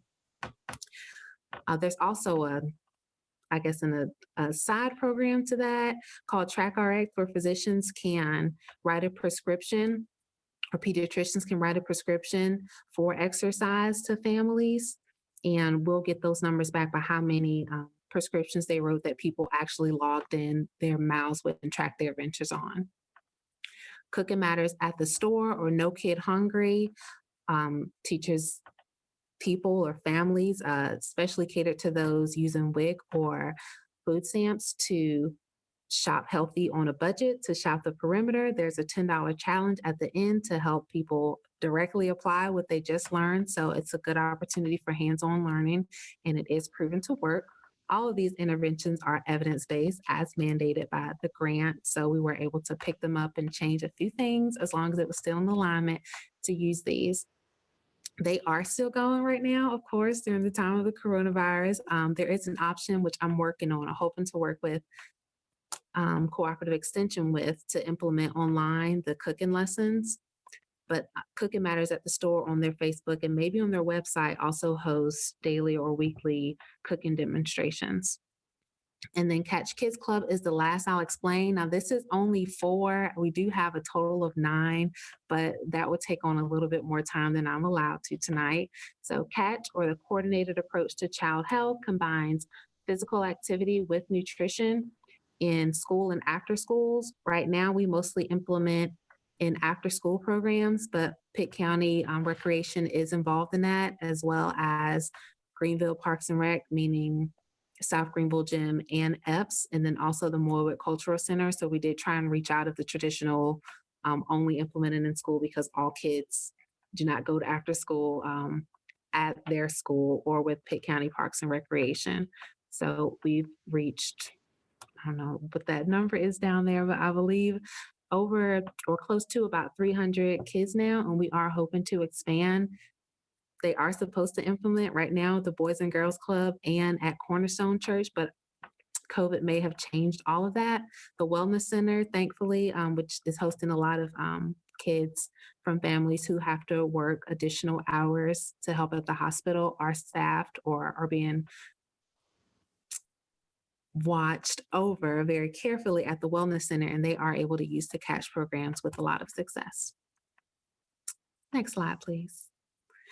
Access to Care meets to make sure and provide and increase access to not only healthcare, but to food and to resources and shelter for a lot of people in Pitt County community. They do that through the support of NC Care 360. If you all haven't heard of it, new platform working with United Way and 211 to offer one singular platform so community members don't have to go too many different doors. It's kind of a one no wrong door approach to healthcare. And I do know that's been getting a lot of use, and especially 211 right now, to find resources during the coronavirus. Know It, Control It implementation with Greenville Housing Authority. Apologize for the acronym there. We currently have 2 sites at 2 churches here in Pitt County, Emmanuel and Haddock's Church.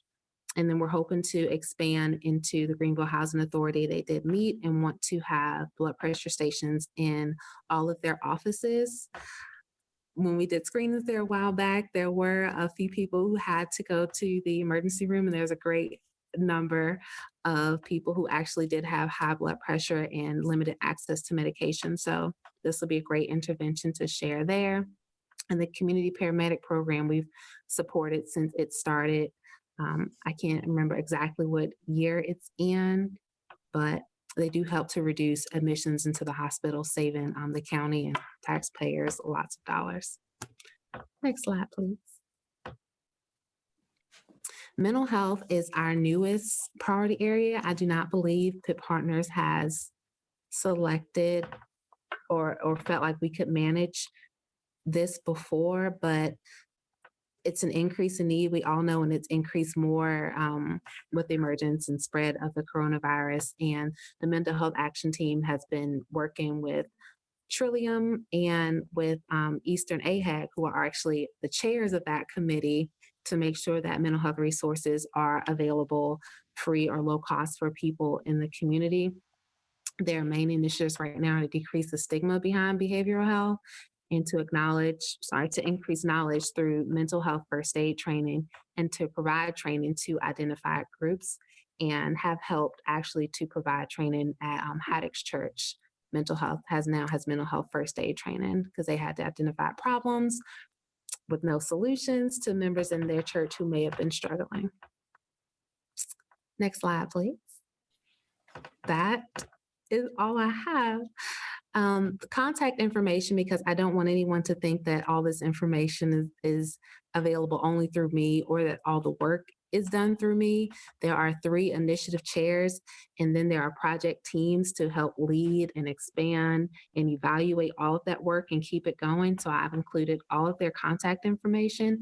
And if it's too small to see there or it's too quick, you can visit our website, pittpartnersforhealth.org, or on Facebook, and we're also on YouTube to find any of that information. Thank you all for your time. Do you have any questions for me?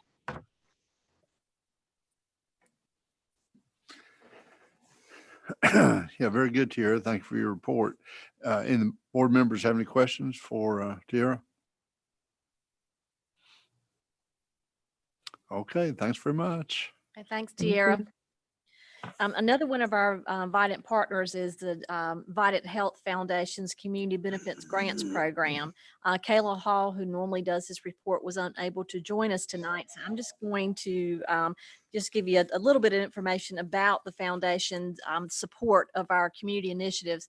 When you review the SOTCH report, you'll see a green VH behind a lot of the initiatives. And what that means is that was a Vidant Health supported project, and without Vidant Health Foundation funds, those projects probably would not have happened in our community. So Vidant Health's commitment, they grant $1 million for Pitt County. They have for the past 21 years. This upcoming grant cycle, which begins July 1, will be the 22nd year of the program. In addition to granting $1 million throughout our county to fund these health initiatives, they also grant $800,000 for regional hospital grants program. They've done that for the past 14 years, coming up on the 15th year for this grant cycle. And also wanted to note that these program dollars are provided by Vidant Health. They're not donor raised from the local community. And on average, the Community Benefits Grants Program funds 58 to 60 programs annually within Pitt County. And there are numerous ones that relate to the health priorities that were selected for this 3-year cycle that are outlined in the SOTCH report. Just to remind the board members and to let our community members know that Pitt County Health Department is a recipient of some of this money. Our DSME, our Diabetes Self-Management Education Program that Angie just presented, they provide funding for that position and the support of that program. They also provide support to our in-home breastfeeding program, which Robin was just sharing information about. Our Nurse Family Partnership Home Visitation Program, And they also in 2019 provided support to a heart disease and stroke prevention program that initially started with grant funds from the state. That grant ended, and the foundation picked up this grant for a year, allowing us to continue the work for one more year, where we were able to put blood pressure stations in the community for people to monitor their own blood pressures.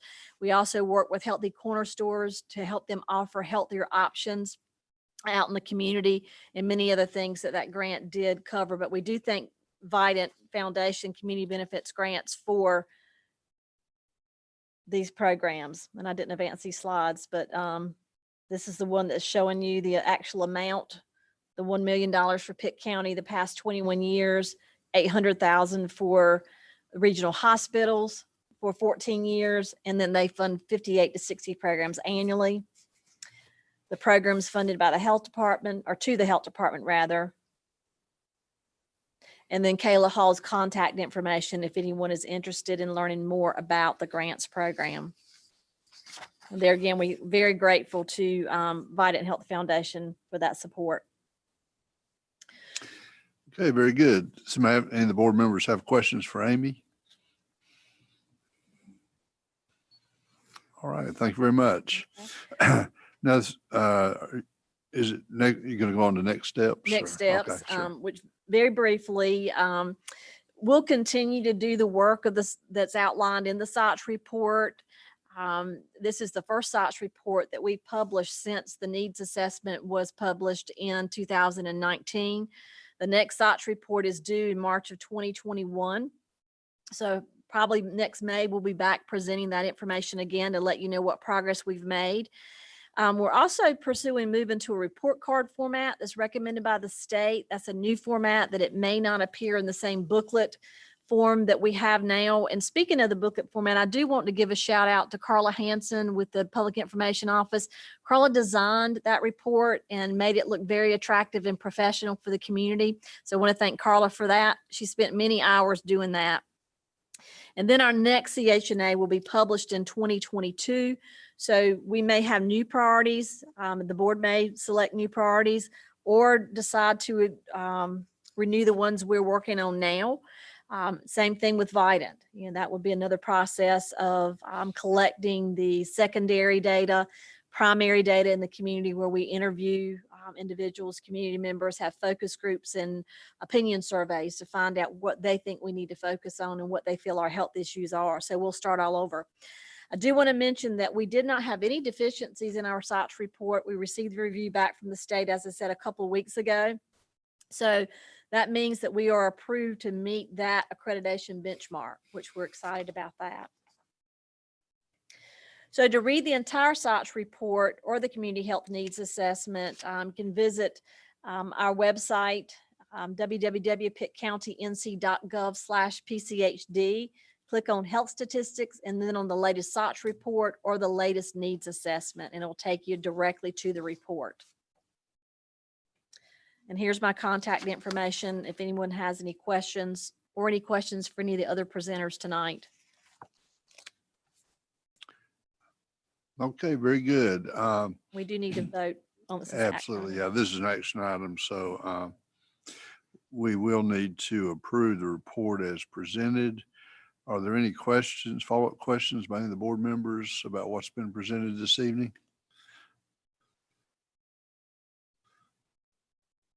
I want to congratulate you and Dr. Silvernail and your entire crew for these excellent presentations. It's good to see all the good, not good, but great work going on across the entire health department. Thank you. Hearing no questions, is there a motion for approval?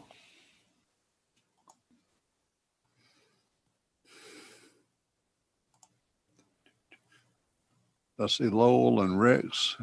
So move. Okay.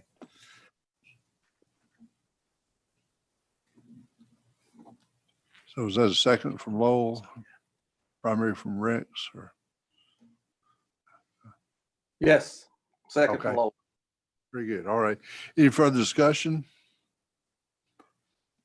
All right. Hearing none, let's go ahead and have a vote for approval. Have a roll call vote.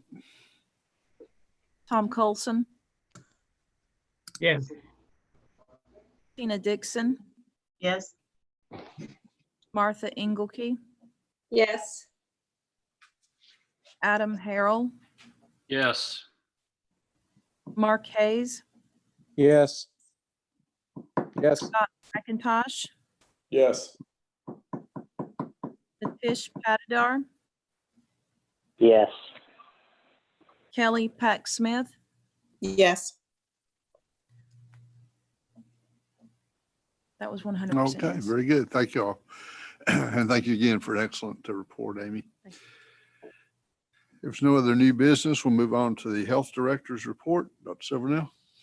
Thank you, Dr. Ramsey. Thank you, Amy, for that presentation, all the hard work that went into that. I sort of get to take credit for something I really didn't do much on at this point, and remind everybody that that was completed in the midst of our COVID work as well. So the normal day-to-day work of the health department goes on in spite of COVID, or in addition to COVID. Want to give you a couple of general updates, hit a couple of points with you, and then I have a presentation that is very similar to the one I gave the Board of Commissioners last week to update you on our data and show you how we're presenting our data. So from some general points I want to make to you this evening, all of our mandated services continue to be provided with allowable modifications for client and staff safety. We have found telehealth to be very successful at this point. And if the payers allow us to continue this, if that means if they continue to pay us for telehealth services, we will likely incorporate that into our services going forward. We think telehealth may help improve access to care for some of the folks that we serve, even in the eventual post-COVID days. We are working with ECU, School of Medicine, the Department of Public Health at the School of Medicine, on a prevalence survey for Pitt County prevalence study. It'll be a survey as well as some sampling and testing. We are in the midst of helping them develop that survey. We've been told that we will receive approximately $50,000 directly from the state to help with that prevalence study. Still waiting to see the formal paperwork on that, but we think that that will be coming. Of course, we'll ask for appropriate permission from the commissioners to accept that money at the time. Amy, in addition to working on the SOTCH report that she just presented, continues to oversee our COVID hotline room and is assisting with the data that we're going to present tonight in terms of putting that in an attractive graphic form that makes it understandable and easier to see the trends in that data.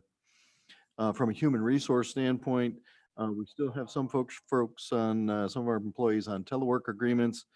These can be extended on a case-by-case basis through the 22nd of the month is what the manager has approved at this time. We hope that by June 1st, we'll all be back to our normal working arrangements going forward. And I will mention that Mark Phelps, our Environmental Health Division Director, retired as of April 30th. So he is in addition to our personnel list or vacant personnel positions at this time. And I would mention specifically for your knowledge, Commissioner Colson, we haven't pushed for nursing positions due to the increased volume in the clinic right now, or decreased volume in the clinic right now.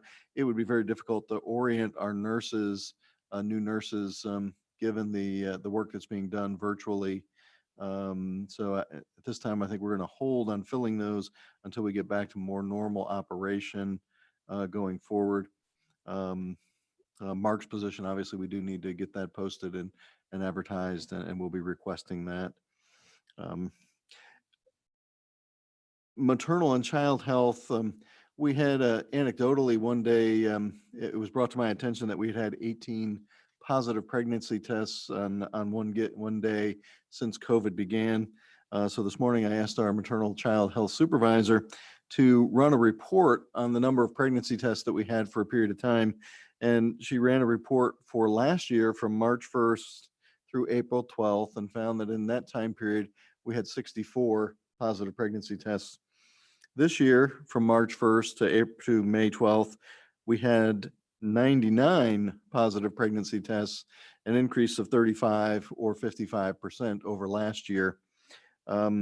Now, while we have expanded access to this service and other services, placing them in our walk-in or ambulatory service line, that probably doesn't account for this whole increase, and we will be following this going forward. I also plan to reach out to the other Region 10 health directors and see if they're seeing a similar trend in their pregnancy test data. And then, Amy, if you can pull my slides up for me, we'll go through the COVID-19 update for you all tonight. Yep. Can you see them? I cannot. There we go. All right, so if you can give me the first slide. So at this point, we are now almost 4 incubation cycles or 8 weeks since the first case of COVID-19 was identified in Pitt County. We identified and reported that case on March 19th of 2020. This Thursday will make 8 weeks or 4 incubation cycles since that case was identified. New confirmed cases continue to occur, but at a reasonable rate. Generally in the 2 to 4 range per day. I calculated an average last week on that, and we were 3.2. I think we're probably still fairly close to that, just somewhere between 3 and 4 cases per day as an average. To date, only 2 Pitt County residents have died from COVID-19. And again, I want to remind the Board of Health and also our audience out there that we've now had about 5 months to study COVID-19 or 5 months of experience with COVID-19. Most of the infections that we deal with from a public health perspective, we've had decades or even centuries of experience with. So this is still a very, very new infection to the medical community and to public health. Go ahead, next slide, Amy. All right, I want to go back and touch on some points that I brought up to both the Board of Commissioners and to the Board of Health in previous presentations and update you on those points. So you can do the next slide. Challenges of novel infections include little or no experience in treating the infection. At this point, I would say our experience is growing both here in Pitt County and worldwide. We've seen locally development of treatment guidelines for folks that are in the healthcare system here. And our clinicians are becoming more familiar with this infection. Limited diagnostic capabilities. This includes at the beginning not having a test or having very, very limited availability of the test. Last month, I gave you a report that showed all of the places in Pitt County that are testing. So testing options and capacity have improved significantly. As you know, we did have a Walmart in Greenville stand up a testing site last week. We are having some trouble with getting the data back through the state on that. So we do not have numbers on that site, but it is up and running at a lower than initially thought availability. But if the demand persists, there is the potential for them to increase that availability. The other thing to be aware of in the diagnostic capabilities or testing capabilities, we have the PCR testing, which is the sort of the gold standard for the acutely ill person with an acute infection. There are a number of antibody tests on the market, some of them good, some of them not so good, that can look at people who may have had the infection in the past. And there is also a report that coming will be what's called an antigen test, looking for proteins from the virus that again would be an aid in diagnosing the acutely ill person, the acute COVID-19 infection. And it's been reported that those may be available or receive FDA approval in the next 3 weeks. You can go to the next slide, Amy. When these things emerge, there's limited or no treatment options available for the infection. Some treatment options have emerged. Hydroxychloroquine, largely observational data, seems to have some beneficial effects and is in our treatment algorithms locally. There's also it's desracinivir. It's the generic name of a antiviral agent that has been showing some promise against COVID-19 infections. And as we mentioned previously, generally there are no vaccines available for these infections when they emerge, but research is progressing on a possible vaccine, and we are hopeful that we will have one available sometime next year. You can go to the next slide, Amy. Again, wanted to remind you, we call these things emerging infections or novel infections. And when they do emerge, we tend to see the sickest people first. So we see the deaths, we see the hospitalizations. And then we see those that are sick enough to seek medical care but not need to be hospitalized. And at the base of that pyramid are those that are asymptomatic or mildly symptomatic, have non-specific symptoms, or just aren't sick enough to go looking for care or get admitted to a hospital. And there's work underway to estimate how big the base of the pyramid is. And as some of that evidence is coming in, it appears that the base of that pyramid may be very, very broad, anywhere from 5 to 12 to some sources might even put it at 50 times what we can measure or count in confirmed cases. Next slide. This is an adaptation of the relationship between the host, the pathogen, and the environment. Normally, this is presented as a triangle. Most times you'll look at this and see this presented as a triangle. I thought this sort of funnel diagram showed it better, and that we need to get the pathogen, the host, and the environment in the right conditions together in order to produce the disease or the infection in a given person. For COVID-19, the pathogen really seems unchanged at this time. There are some reports of a more virulent strain and a less virulent strain. I don't know that those have been confirmed. So from my perspective, I think the pathogen is still the pathogen. The outcomes seem to be mostly tied to host factors. Age and underlying conditions really are predictive of the outcome for individuals in terms of severity. And the environment, things like population density significantly affect the transmission or the behavior of this infection in a community. And we are fortunate that we live at a little bit of a lower population density here than other parts of the state or the nation. Our population density on average in Pitt County is about 258 people per square mile. The triangle area is something on the order of 470 people per square mile. New York City averages 28,000 per square mile, and Wuhan was about 3,200 people per square mile. So we are far less dense than these other places. And I think that impacts the behavior of this infection favorably in our community. And as you move out of the immediate Greenville area, the population density is even less on the more rural parts of the county. Want to show you our data, and you can go to the next slide, Amy. We've really tried to model our data presentation after the states. We felt this would facilitate comparison between the county and the state data, and our data is hot off the press, updated with our afternoon run this afternoon. So Amy was busily sitting at her computer with me, looking over her shoulder from a distance as she prepared the graphs that you're about to see. If you can go to the first one, this graph shows our Pitt County COVID-19 cases by date of specimen collection. Again, you can see our range is anywhere from 0 to 9. Most days are kind of in that 3 to 5 range. Some days we've had no cases reported as positive. So again, our average is somewhere probably between 3 and 4. Haven't rerun that yet this week. And flip to the next slide. This is the state confirmed cases by date of specimen collection. Again, the gray area, you may not be able to read that print. The gray area says that not all tests may have been reported in that grayed out area. So there appears to be a drop off, but some of that will fill in as tests come in. But the number of positive tests does seem to be on a decrease, both locally and across the state. Next chart, this chart is always going to go up. This is our cumulative case count. So every bar as you move to the right is that day's cases plus the last bar. So cumulative cases are always going to continue to go up, but you can see that curve, if you follow the red line, does appear to be sort of flattening out and plateauing a little bit, much more gentle slope upwards towards what will be our final number of cases at some point, hopefully. And then next case, Amy, there's the state's cumulative curve, again by date of specimen collection. You can see that the state curve has kind of done the same thing with a sort of a shouldering or flattening of the curve as you move to the right.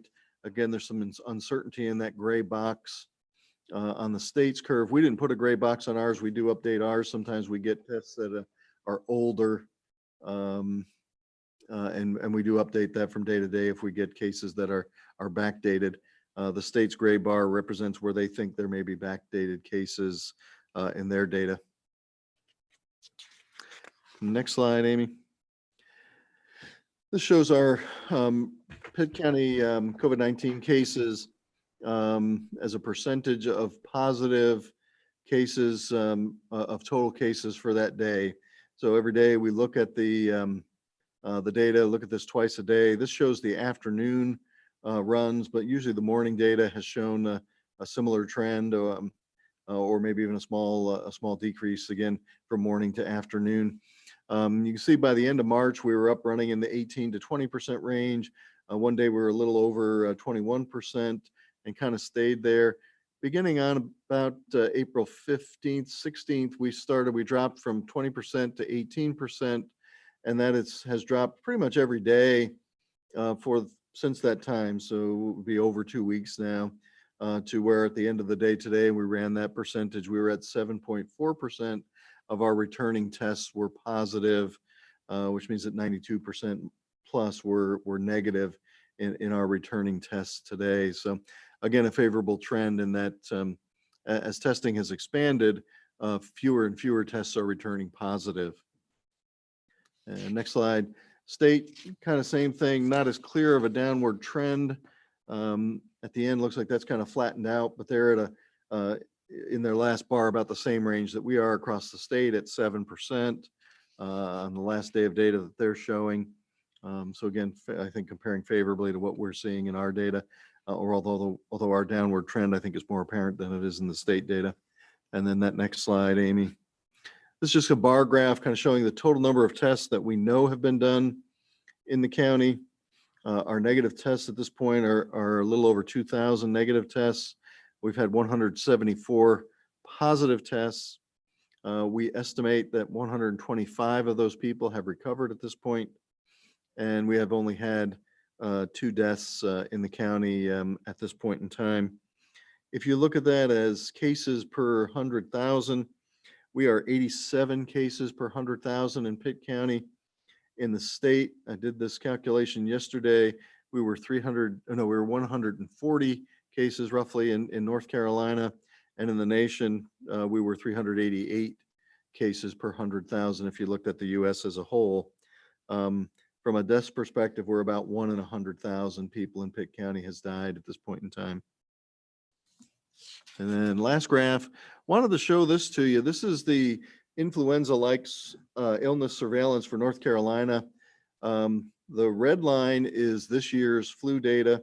The tall gray peak was the very busy year of 2017, 2018. Dr. Ramsey and I both struggled that year with a number of outbreaks around the region.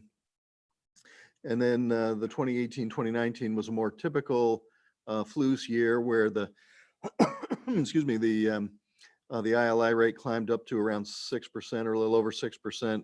Our flu season this year hit about 6% as a peak. It had declined through early March and then had begun to build a little bit of a shoulder wave in the spring. And then if you see the peak of that was around March 21st, around the time that some of the social distancing orders started to take effect.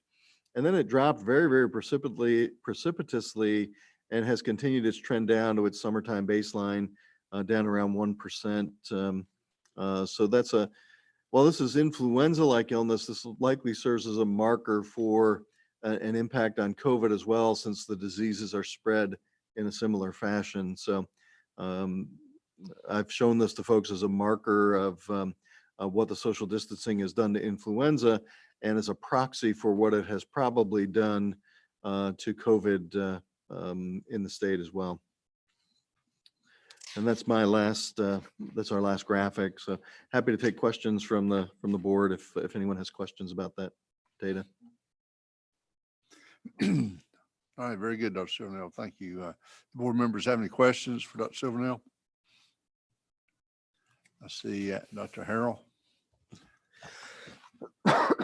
Dr. Silvernail, can you clarify or shed some light on the people that are being tested? Do they not have to be symptomatic before they're tested in the county, or is that incorrect? At this point, the testing guidance has said that a physician or advanced practice provider may test any patient for whom they have a reasonable suspicion of COVID infection. Okay. So yes, the vast majority of those are still people with symptoms or contacts of close people with symptoms. But I'm sure there are some very mildly or asymptomatic people mixed in there as well. What's your opinion on the percentage of potential asymptomatic carriers versus symptomatic patients? I think the likelihood of transmission from an asymptomatic individual is less than for a symptomatic individual. The mild illness, they say some of the early studies coming out with antibody prevalence are looking at anywhere from 5 to 10 or 12 times what we can measure the cases. We can only count cases we can see, so we can only count positive cases with the acute testing. Some of the early seroprevalence studies that have been done suggest that the true number may be 5 to 12 times that, or even more. There's one study is out that says perhaps 2% of the population. So that would be far more, probably 50 times more than what we were able to measure with the acute tests here in Pitt County. Thank you. Mr. Carlson? Dr. Silvernail. Divide absence of miracle.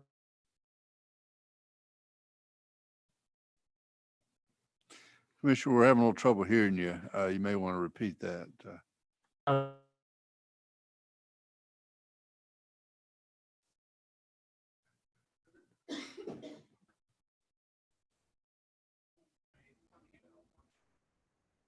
His feed Commissioner, your feed seems to have frozen up.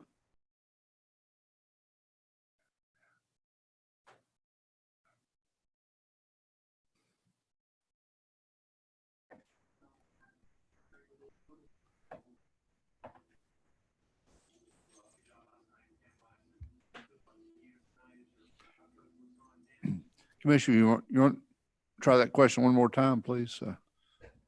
I keep getting cut out. Can you hear me? Now we can. Yes, sir. Yeah, I've been dropped probably 8 times during this meeting. That was wrong. Is how many people are likely to get this? How many people in Pitt County are going to get this infection? Yeah, I mean, this disease is going to be around a long time. And almost everybody at some point or another has been exposed to most viruses. What about this one? Is this likely to be also over time? I think the question is this likely to continue to smolder in our population? Would that be a good summary of it, Commissioner? You cut out. I'm sorry. What I'm driving at is that, and maybe with my bad connection here for whatever reason.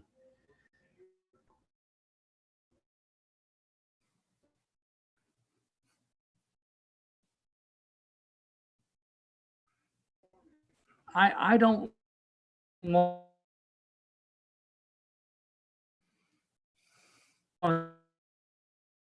to see us cripple the economy. We've put $9 trillion. You can't start us.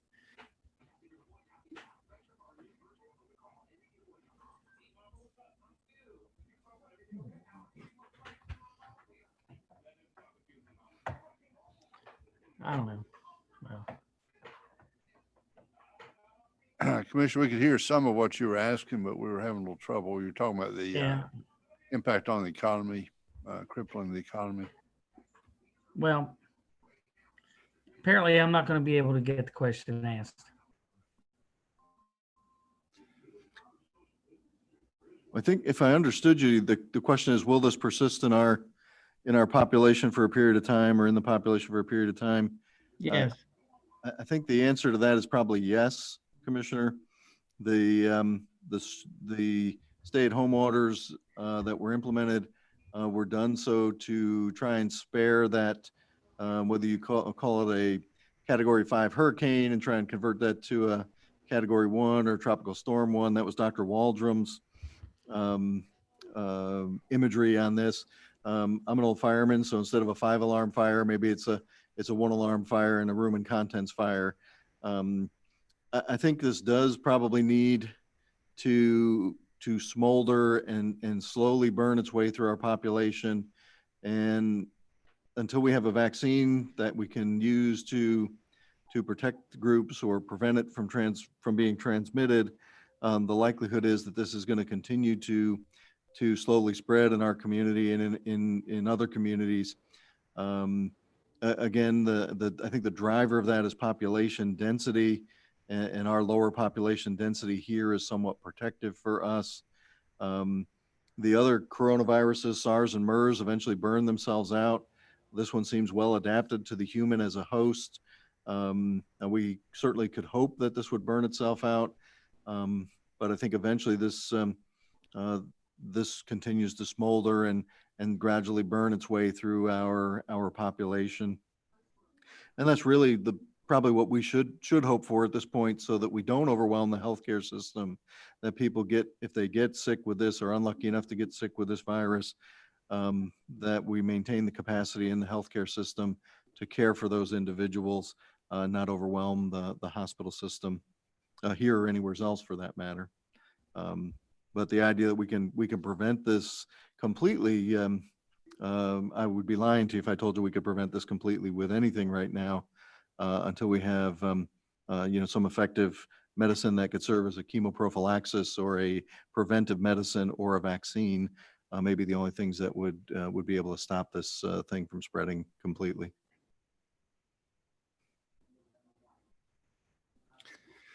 Okay, does anybody have any other questions?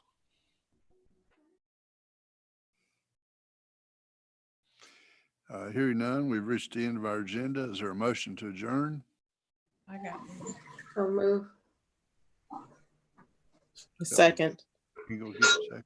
Okay. All right, any further discussion? We'll have a quick roll call vote, please. Vote to adjourn. Tom Olson, Yes. Tina Dixon, Yes. Rex Fleming, Yes. Adam Harrell, Yes.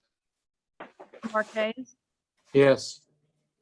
Scott McIntosh, Yes. Natish Patidar, Yes. Lowell Spate. Yes. Thank you. All right, thank you very much. And Betsy Wallace, thank you very much for organizing the meeting and doing all the roll calls. Meeting is adjourned. Thank you.